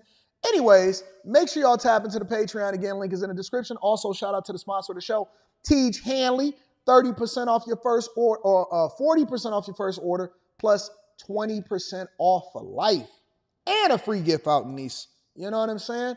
So shout out to Tiege. We appreciate you. What we got going on out here in these streets? Oh, man. Atlanta. Come on. Atlanta. Come on back to the front of the congregation. We need to talk for a minute. It's a lot going on in Atlanta, and we trying to act like we just going to sweep it under the rug, but we not. We not. Atlanta, come on back to the front of the congregation. Listen, how do you know when you in the hood? How do you know that you shouldn't be where you're supposed to be, even though Yelp and Keith Lee is telling you to go to the best spots over here in a particular city that you ain't never been to before? Now, if you're not from Atlanta, or if you haven't been in Atlanta for an extended period of time, let me bring you back up to speed on what's going on in these streets. Usually, this is a segment that is reserved for Chicago or Oakland or some other place in America where they absolutely are doing some of the worst things to society. But we gonna reserve and bring Mayor Andre Dickens. Listen, Andre Dickens, you are a heavy supporter of Fonnie Willis. You was there for her in her time for need. It took you more than 24 hours to even respond and let the people know what they're supposed to be doing when it came to the water main breaks that's happening all throughout the city, infrastructure crumbling, pipes is bursting, everything. But more importantly than that, shootouts. Check this out. Why are you walking up on me? Hey, come on. 2 men are recovering in the hospital after a shooting inside a popular wing spot in DeKalb County. Hey, look at my man stepping over him. 2 men are recovering in the hospital after a shooting inside a... He literally tapped in on him and kicked him. Look. Popular wing spot in DeKalb County. That surveillance video. Shout out to ATL. Shout out to ATL. Running up on people inside of the wing spot, shooting up people's businesses, tearing everything up. Don't care nothing about what's going on inside of y'all community. Listen, I don't want to hear nothing from the culture until I hear Umar Johnson. Peace and Pan-Africanism. Peace and Pan-Africanism. Peace and Pan-Africanism. I don't want to hear anything from nobody that's a Bible thumper inside of the community of Atlanta. I don't want to hear nothing unless you Umar Johnson and you going over there and holding these people accountable. I don't want to hear nothing unless you get Ben Crump on the phone and say, hey man, do Black Lives really matter? I don't want to hear nothing unless you get the Black Lives Matter organization or Al Sharpton down there in Atlanta. I want to see Jamal Bryant preaching, teaching, and bringing his congregation over to pray for the best wings of an Atlanta wing stop or whatever it is that y'all want to call it, with the American flag in the background. And I want y'all to hold each other accountable for what is going on in these streets, man. Just saw the wild moments as the men opened fire inside the Atlanta's best wings off Covington Highway. Fox 5's Eric Perry is live with the latest on this story tonight. Eric? Yeah, Courtney, we do want to warn you that video, although edited, still can be very graphic for some. Take a look. You can still see the aftermath of where 2 men were shot inside. I'm told it's all because of just a couple of dollars.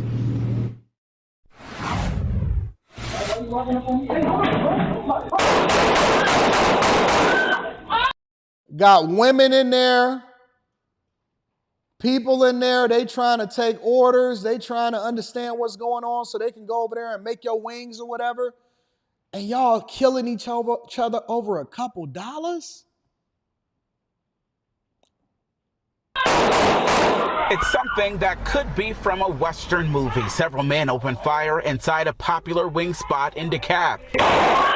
This video shows the moments. Police say a quick argument led to a lifelong impact inside the Atlanta's Best Wings near the intersection of Covington Highway and DeKalb Medical Parkway early Wednesday morning.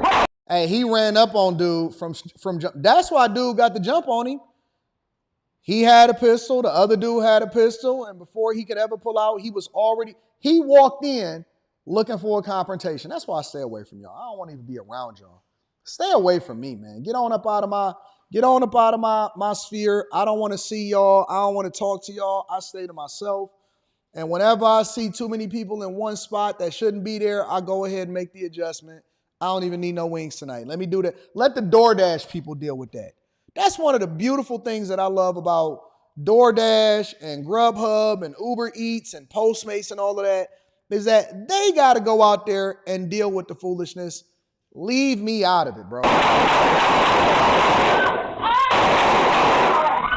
Jay Kim's wife owns the business. He walks us through the dramatic video. Just there's a few dollars. Kim believes it started over money. You see the man. Why would you run up on a dude with a Pooh Shiesty mask on? And walk in and approach another man already inside. That's when they pull out guns and begin to carelessly shoot.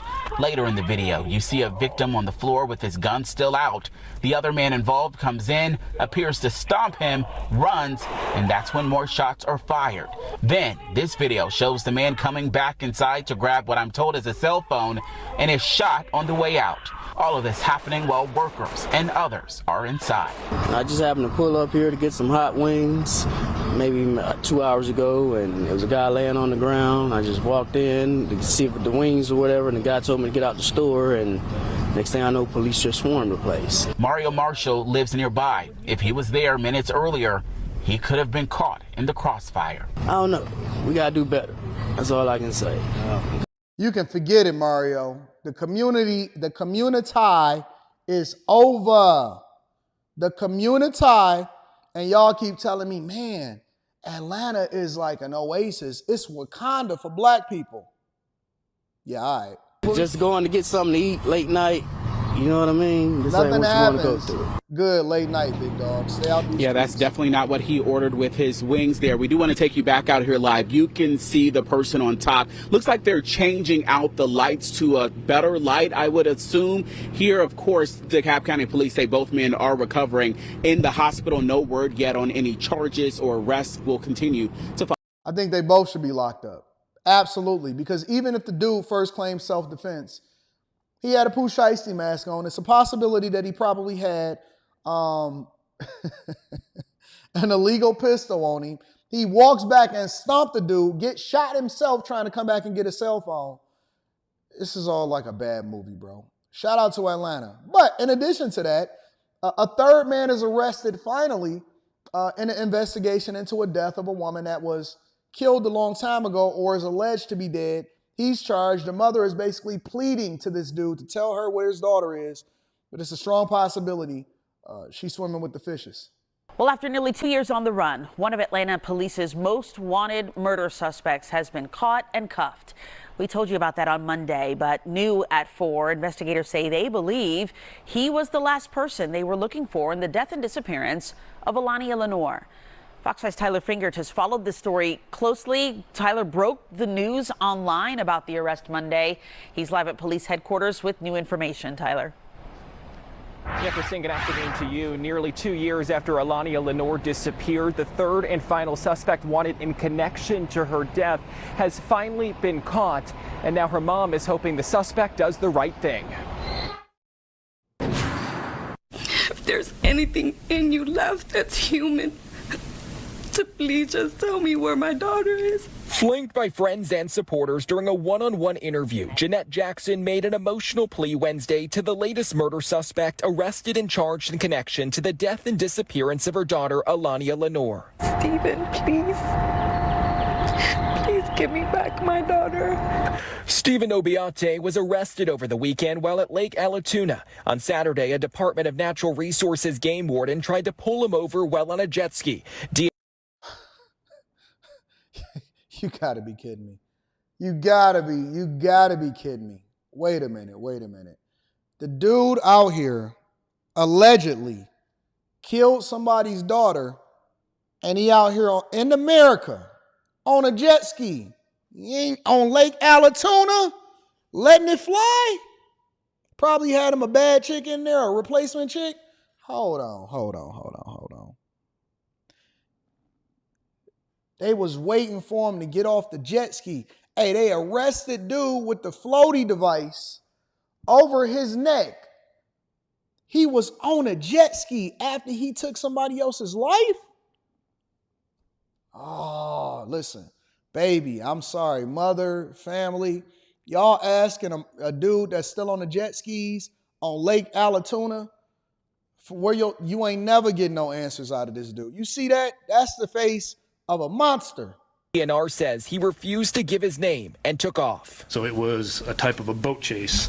It ran up on shore, which led to a foot chase and ultimately the apprehension. For nearly 2 years, Atlanta police had been looking for Obiate with warrants out for his arrest. But a fun day on the water is what landed the fugitive in cuffs. It is never from a lack of effort. These guys worked around the clock. They followed up on every single lead. But I am grateful that he's off the street, whether it was our organization that made the arrest or any organization throughout this country. Atlanta police say another man, Deontay Reynolds, is also responsible for the death of Lenore. He's currently in jail. Investigators have charged a third man, Nicholas Hendrickson, with helping dispose of Lenore's body. Nearly 2 years later, she has never been found. For Jackson, she's hopeful Obiate can change that. 24 years old, 5'4", 120 pounds, hanging out at the Peachtree Apartments with a blue shirt and shorts.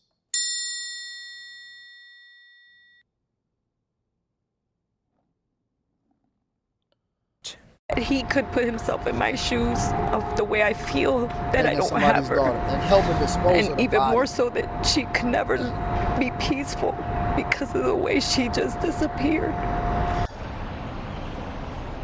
And Obiate is still being held in Bartow County, but he is expected to be brought back to Atlanta soon. If you know anything about this case, you're asked to call the Atlanta Police Department. I'm going to stay on top of this, and as soon as I get an update, we'll let you know. Don't worry, we got a no snitching policy happening within the black community. We don't have to worry about it. And last but not least, a missing Georgia woman. All of these women starting to look the same. A missing Georgia woman was found dead in Tennessee. Check it out. Developing tonight, the remains of a missing woman who was last seen in Cobb County have been found in Tennessee. 20-year-old Maury Martinez disappeared last summer. Fox 5's Denise Dillon is live in Cobb County tonight. Denise, you talked to investigators and the woman's mother about that heartbreaking news. Yeah, I did. And of course, the family is just devastated. Maury, her two sisters, and her mom were all very close. And now the family wants answers.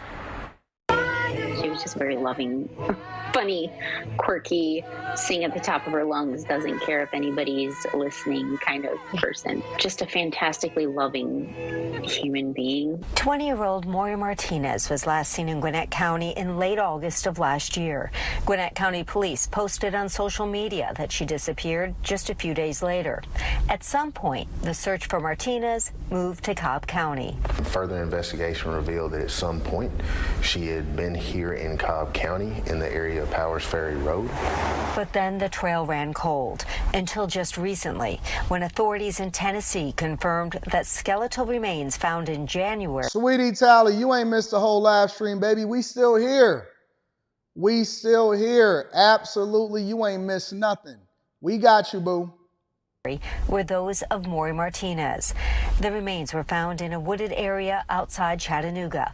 Now investigators in Cobb, Gwinnett, and Hamilton County, Tennessee are working together to find out what exactly happened. It requires a lot of coordination amongst each other to make sure that they're essentially sharing information. Anita Darling says she learned on Mother's Day that Tennessee authorities confirmed the remains were her daughter's. I want to know what happened to my daughter. It doesn't cure the loss by any means. Mama pretty. But it fills a hole that my brain doesn't have to make up what happened. She's confident. I just could never imagine my daughter being found in the woods. God forbid anything was to ever happen to any one of our children. I just could never imagine it. I don't even think that I would ever be able to live with myself if that was to ever happen. Someone knows what happened. Someone has to know something. Of course She they know was what happened.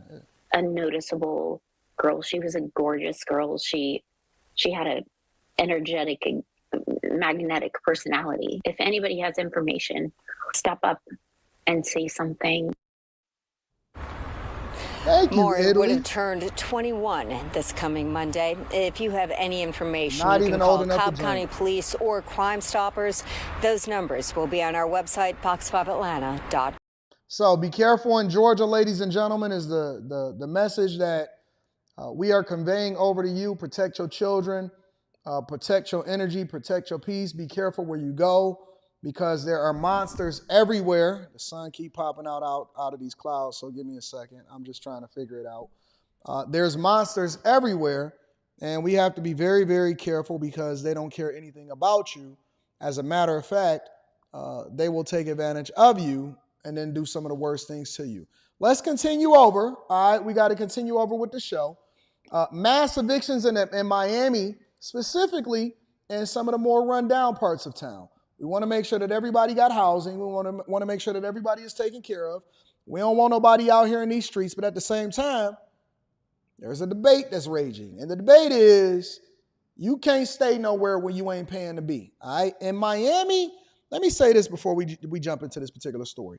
In Miami and in South Florida in particular, Florida in general, but especially in South Florida, it's a lot of suffering.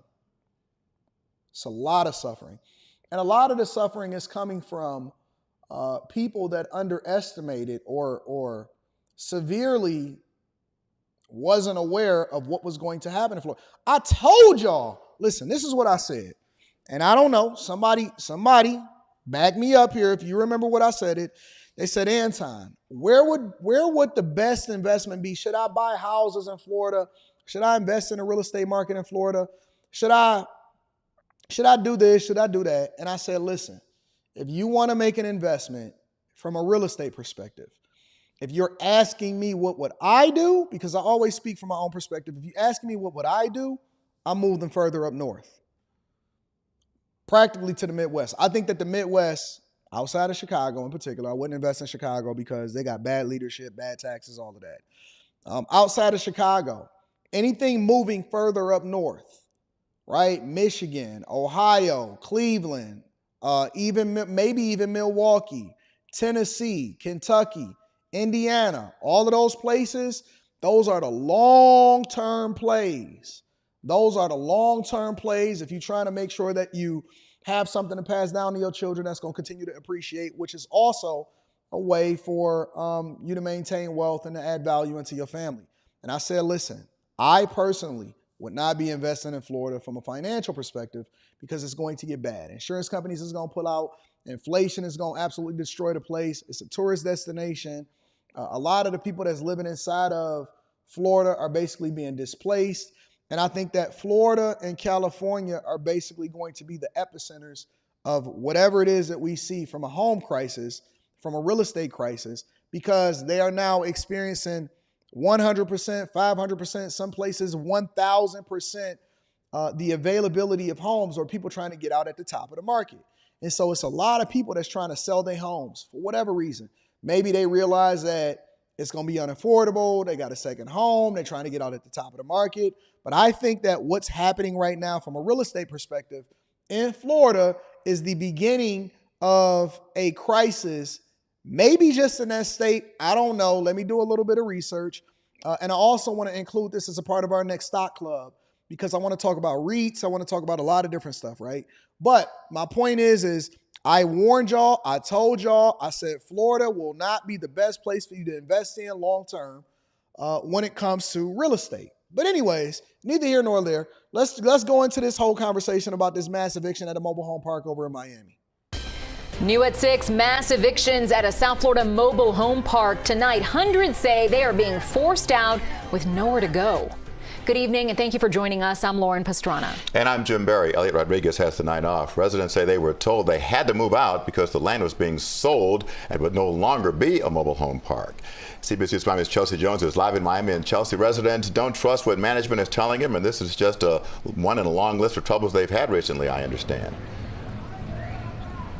Yeah, Jim and Lauren, exactly. And those residents are people that have lived here for over a decade. Some of them I spoke to earlier today, and you can see them here at this press conference where they are demanding changes. They say the conditions have gone down, but rent has gone up. But despite all of that, they don't want to leave the place they call home.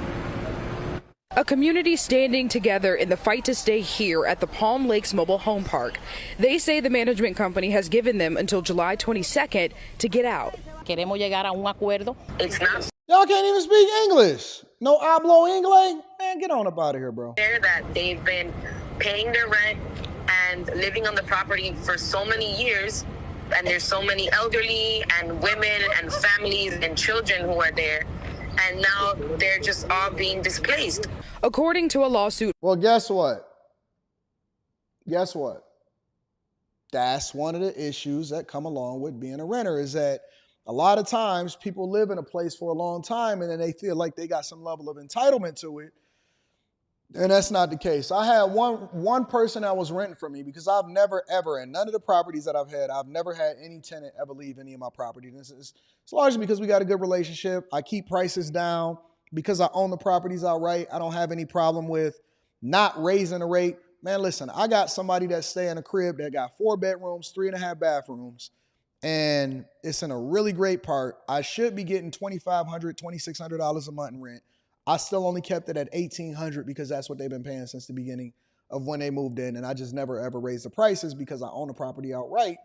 So I could make more money, but I tend to be a good person. And I think that you can do both. You can be profitable and you can be blessed while at the same time not raising prices. And I think that a lot of these companies and a lot of these business owners, what the problem is that y'all start to get into a situation where y'all are subjected to the mortgage companies, interest rates or whatever, and so you got to raise the rate of the rent to meet the expectations of what you're required to pay from the bank. I don't have that problem because I own the property outright, so the only thing that we do is the maintenance. They largely handle a lot of the maintenance themselves and the property taxes, right? And so because I'm only paying property taxes, and I'm also making sure that I'm not depending on the money in order to live, but I am using it as a way for me to continue to deploy resources and to hold wealth. I'm able to keep the prices down while also being a good person to the people that rent to me. So the problem with a lot of times, and I remember one person or one family came to me and they said, "We've been living here so long, we want to buy the property." And I said, "Well, I'm not selling it. Respectfully, I'm not selling it. Nobody can force me to sell a property that I love." Well, now they stuck between a rock and a hard place because they can't leave, because one of the things that I teach people when vetting people that rent your properties is to vet for really good families. It's a lot of stuff. But vetting for people that want to go into a good school district and have a vested interest in seeing their children grow up.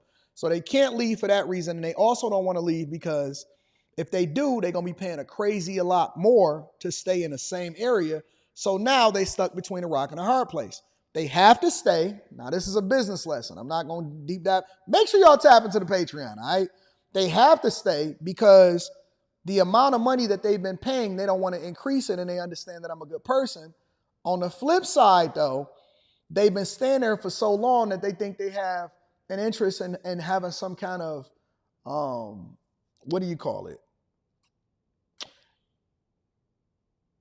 They think that they kind of sort of have grew up in the house and they've been living there for so long that it's almost like they feel like they got a vested interest in it. You see what I'm saying? So that's the thing. When people stay in a place for too long, they start to feel entitled to it. But It is what it is. Filed in Miami-Dade County Court, the Homeowners Association alleges the property owners won't provide essential services to the park, including garbage pickup, sewer and water lines, or adequate storm drainage. They go on to allege the property owner is willingly doing so in an effort to force people from their homes. Shots from above give you an idea of the area residents soon won't be able to occupy.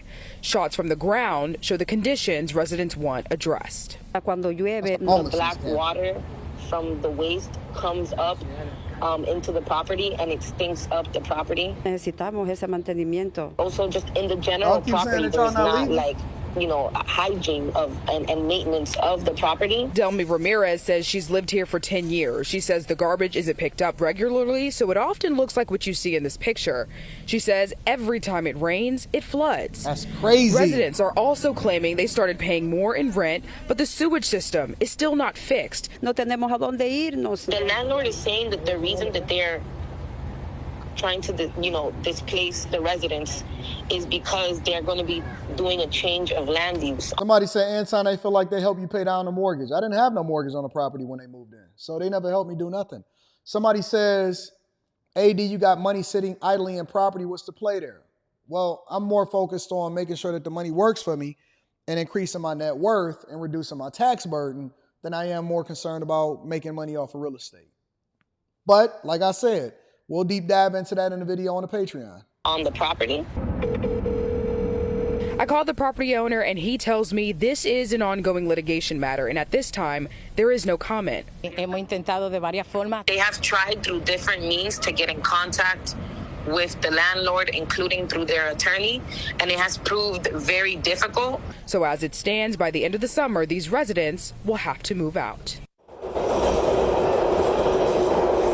Getting another live look at residents who tell me that some of them have already been evicted and left, but this press conference, they will be demanding that this mobile home park be brought up to code and that they get to stay. But as for that lawsuit, there is a hearing for it in August. So here's the problem, okay? On one hand, you can say, well, the people are being treated horribly and, you know, it shouldn't be flooding when it rains and all of this stuff. I suspect that a lot of those people are not just invested in that community because they've been living there for a long time, but because they found a place that would allow for them to be there, and a lot of them probably is not even here legally. That's number one, because we know that Florida, specifically Miami, is a place where a lot of people migrate over here illegally, and then they get jobs or whatever, and so they're looking for a cheap place to stay. They build up communities or whatever, and so on and so forth. The other side of it is that, you know, because you should have trash pickup, sewage, all of that, everything should be maintained. The other side of it is that they had over a year and they've been informed that this is going to be a mass removal. Everybody We're live in go. Miami. Everybody got to go, right? We're no longer going to keep the mobile home park here. What I think is really happening, and this is what the management company is not communicating over to the people, which they don't have any obligation to, because they told them over a year ago, hey, within a year, everybody got to be out of here. By July, you got to be gone. Mobile home park is going to be gone. What's happening in Miami, and you can see it happening in Wynwood, is gentrification is real. They are building that place up even more, and people are investing, and I believe that they're trying to sell, or there's a deal pending to sell the property so that they can then convert that over and then be able to develop it. You can see it in the background. You can see it in the background. If you're looking in the background, and you see all of the palm trees and the buildings and the road, and then you look over there to the left, you're going to be displaced. You're not going to be chilling in Miami. You're not just going to be chilling in a prime location and think that that real estate, the value of that property is not greater as a result of them letting it go. They don't have no obligation to you. That's what's called capitalism. And so that's what I think is really happening. Unfortunately, people got to be displaced as a result of it. On the flip side, nobody owes you anything, and they gave you ample opportunity over a year in order to get yourself together to get up out of there. So you protesting and saying, oh, they shouldn't be able to do this. I don't think that that's going to happen, because even a city and even a state has a vested interest in continuing to bring in more dollars. So that's what's happening over in Miami. Mass evictions, things happening in these streets, and the people are going to continue to be displaced. Anastasia Rodriguez says she has that new truck though, AD. Get into that bag, you know what I'm saying? Get into that bag. All right, last but not least, we want to keep this into being a 2-hour show, right? And by the time y'all get to work, y'all got the rest of y'all day. Y'all got y'all information. We running it up. Y'all enjoying the Patreon. And we get into the bag, all right? Last but not least, the final thing that we want to talk about is we like to do review videos. And in these review videos, we like to go over people that then say what their financial situation is, whether they got laid off from their job, whether they got a new job, what their budget is. I'm going broke. I'm making money. Whatever. T-Love, I'm definitely going to be reading that super chat shortly. And for those of you that's just tapping in, new time frame, as of right now, 7 a.m. Eastern Standard Time, Millionaire Morning Show. New person is saying that, hey, listen, this is why I'm so frugal. This is why I'm cheap. And I like to always make sure that I acknowledge content creators for y'all to be able to go over to their channel. This person's name is Lawan FTB. Lawan FTB got 2,000 subscribers, and he's saying that he almost buys nothing, and he's basically breaking down the things that he prioritizes as far as how he spent his money. So I haven't seen this yet. You guys sent this to me in order to review. Again, make sure y'all tap into the Patreon. Link is in the description as well as pinned to the top of the chat. Let's get into it, y'all. I choose to live an extremely frugal life. I consume tap water rather than juice for 95% of my meals. I track every dollar, I keep every receipt, and even my umbrella is flavorless. I've gone literal years without purchasing anything that wasn't meant to be instantly consumed. And from the outside looking in, it's easy to view my attitude toward money as simply being a money hoarding cheap ass.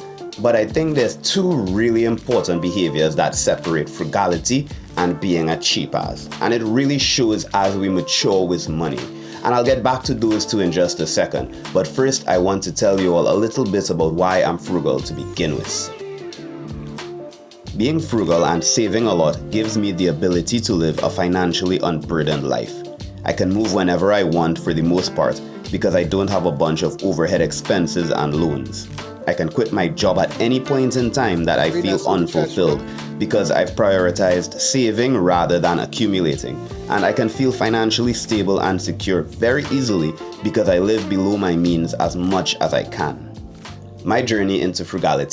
Them eggs need help. I don't know what that is. And I so far, I'm with you, big dog. I think that you're making the right decisions. I'll add a little bit more context as the video goes on. All I'm saying is that the eggs need a little bit of help, just a little bit of help, a little bit of fluffiness, a little bit more seasoning, maybe a nonstick pan. We can invest in a nonstick pan. Maybe not. Hey, maybe it's just enough. But eggs need a little help, but I'm feeling you so far. It began because I had a really bad relationship with money that I was unaware of. I had the type of relationship to money that some people have to food, where once I had some of it, I had to consume it. And this usually occurred at the very first opportunity for me to do so. When payday came around, the first thing I would do is go out and buy something to eat when I really didn't need to. And a lot of people still have that relationship with money to today. Experiencing the peace that living a financially unburdened life has allowed me to has shifted my relationship with money now to one where simply money is a tool for me to facilitate feelings of peace, security, and abundance. I save in very selective ways, some of which I think you'll find a bit strange, but this is where I'll draw the first of two key distinctions between frugality and cheapness, or at least how I convince myself that I'm not being a cheap ass. I try to use money to nurture my quality of life as much as possible. And to me, the quality of your life is determined by how you live on a daily basis. So I try my best to spend as much as I can within my budget on things that affect my life on a day-to-day basis consistently, or things that will have long-term, long-lasting effects. Accent is dope as hell, ain't it? I wish I could do it like that. I'm going to work on it. The same way that I've been able to master Eric Adams, New York accent, and Umar Johnson, peace and Pan-Africanism, and Brandon Johnson, and we're definitely going to contact the Archdiocese. I'm going to figure out how to get me a Trini accent. I'm going to work on it. Listen, it's only a matter of time before I start talking like a Trini. I'm going to figure it out, but we going to get there. Let's continue. Like healthy foods, my apartment interior since I have to live there every day, my friendships, and this isn't something I think cheap people are actually doing. I think they're just looking for the best possible deal every time. When I'm grocery shopping, I'll always make compromises so I can buy the highest quality food I can and cut back with less impactful things. I eat fresh vegetables as often as possible, but that comes at the expense of the types of drinks that I'll buy. I'll usually drink lemon tea because it's $1 cheaper than juice, and get the generic hand soap so I can spend more on the highest quality toothpaste since I want to keep my teeth for as long as possible. Now, this might not seem like much, but it allows me to stay financially flexible as the price of things keep going up. Because there is a trap that a lot of us find ourselves in when it comes to shopping and purchasing items.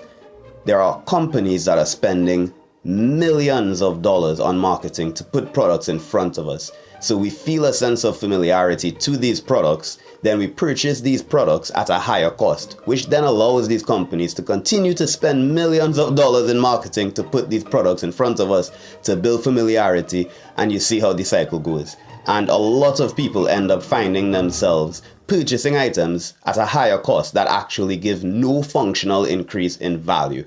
And I find that having the financial flexibility of choosing what it is I'm going to spend a bit more money on rather than what I'm comfortable with is actually the best way for me to maintain my mindset of. I don't think that he's cheap.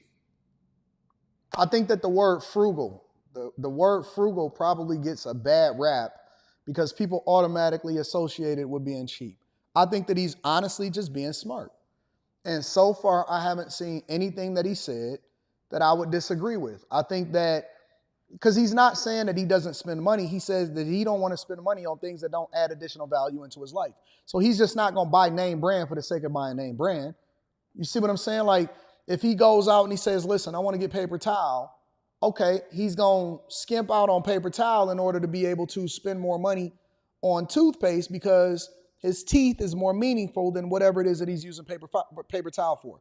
He doesn't have a lot of things that he's spending money on when it comes to his living expenses. He don't have to live over here, or he don't have to have the biggest thing, because the way that his lifestyle is set up, he probably spends more time outside of his apartment than he does inside of it. He only needs the apartment to be able to sleep and do whatever the minimal things that he does.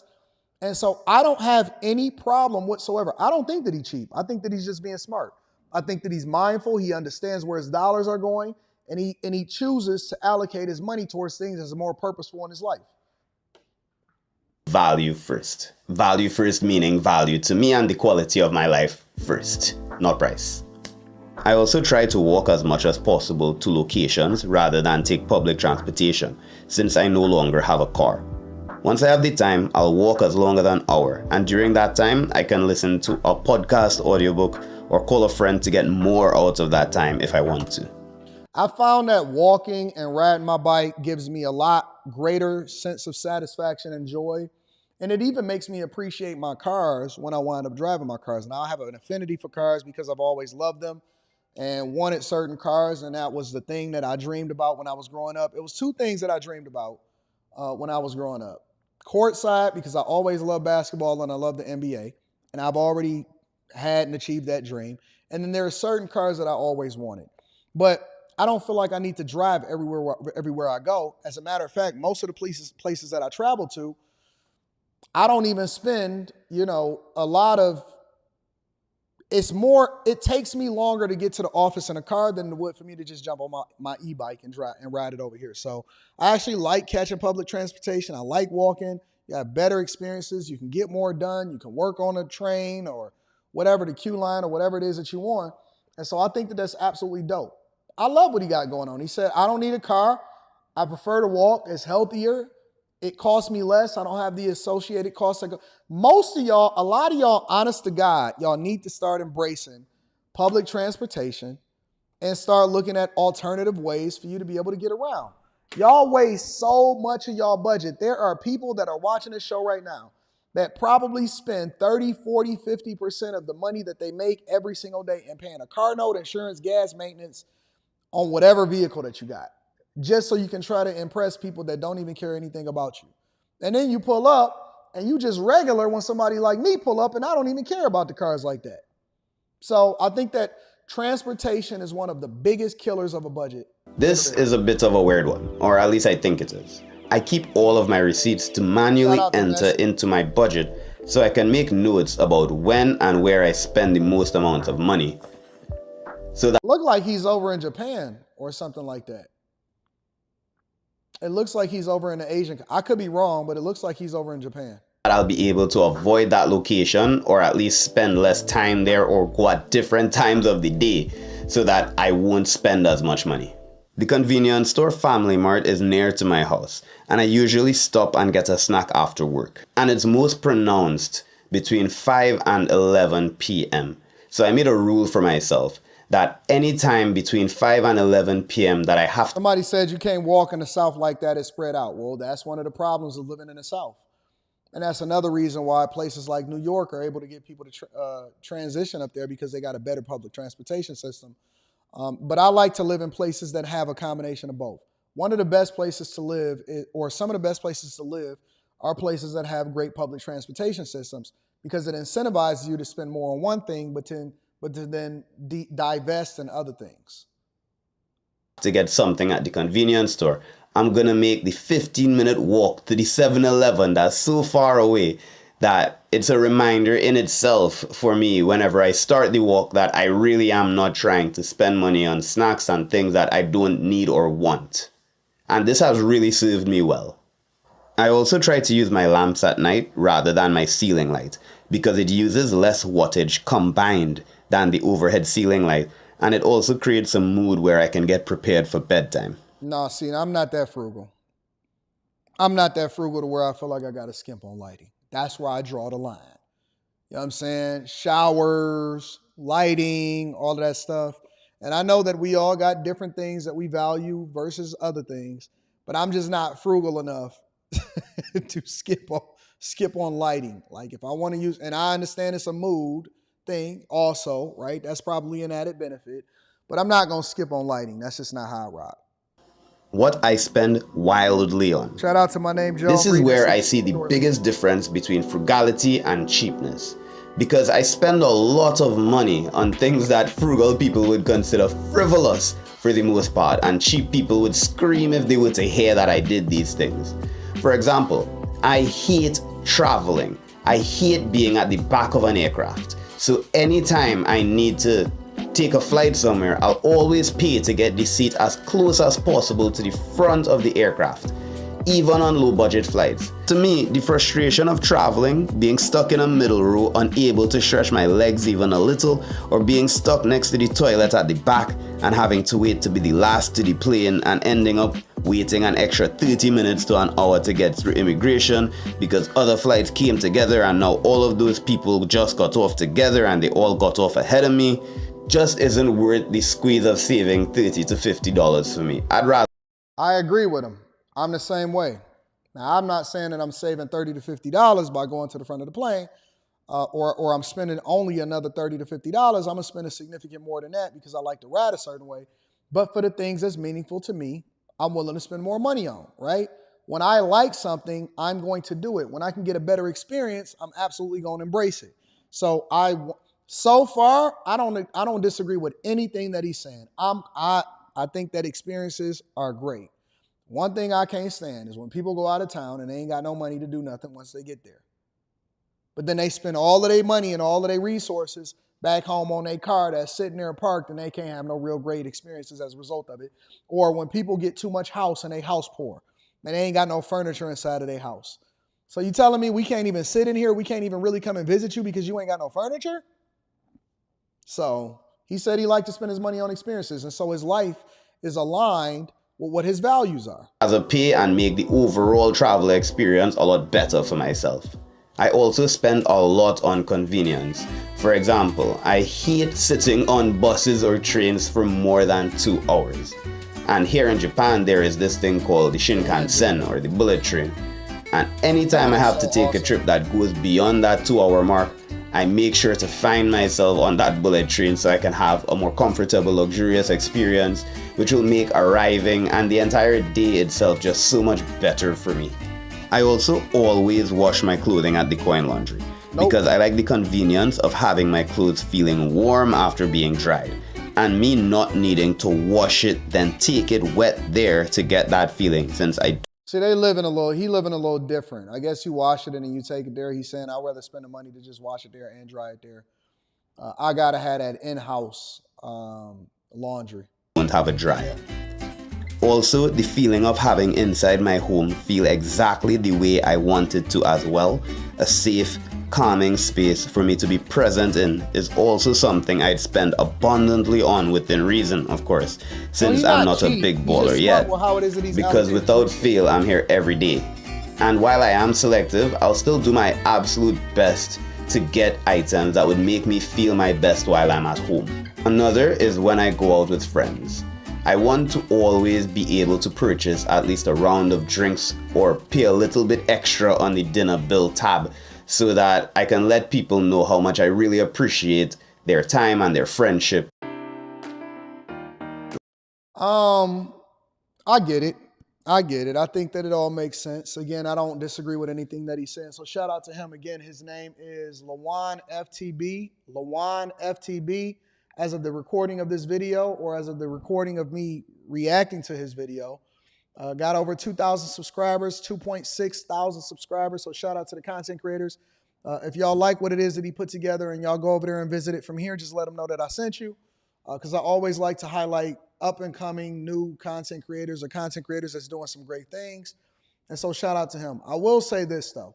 The one caveat to everything that he's talking about is, if he decides to get him a woman, you got to get him one that's equally yoked, because one woman that is not aligned with you and look at you saving or what it is that you've been able to accumulate as being frugal or being smart with your money, some women look at that as an opportunity for them to break out. You know what I'm saying? He needs to be different. No, get somebody that's aligned with where you're going and that more closely aligns with your values. Don't focus so much on the aesthetics, but focus more on the mindset. Because one woman can upend all of that. All of that can go out the window in 5 seconds as soon as you get with a certain type of woman. You know what I'm saying? Out in these streets. Anyways, let me read some of these super chats and I'm going to get y'all up out of here. We hit that 2-hour mark. T Love says, sup, bag chasers.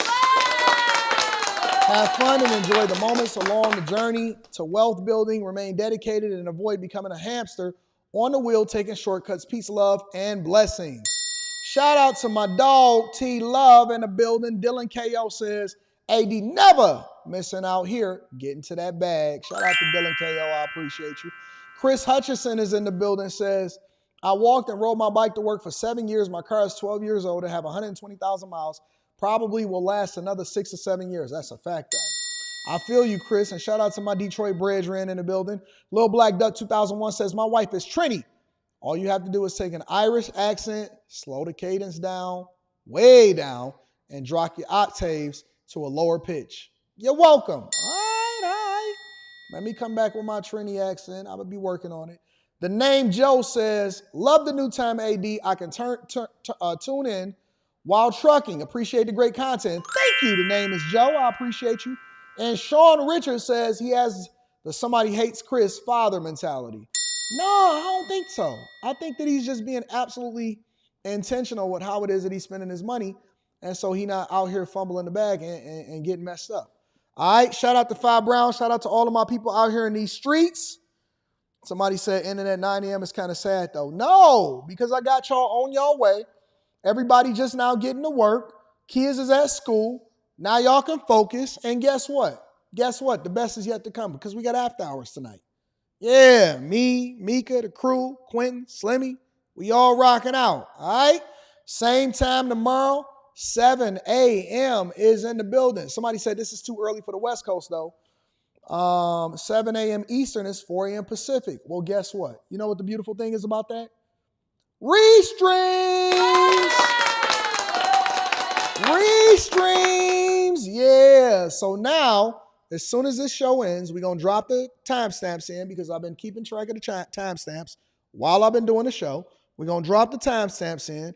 Y'all will be able to catch it, restream it, look at different points within the live stream that you want to revisit, and you can catch up on the clips. You know what I'm saying? Make sure y'all tap into the Patreon. Link is in the description. The best time to join the Patreon is the beginning of the month. It's still the beginning of the month.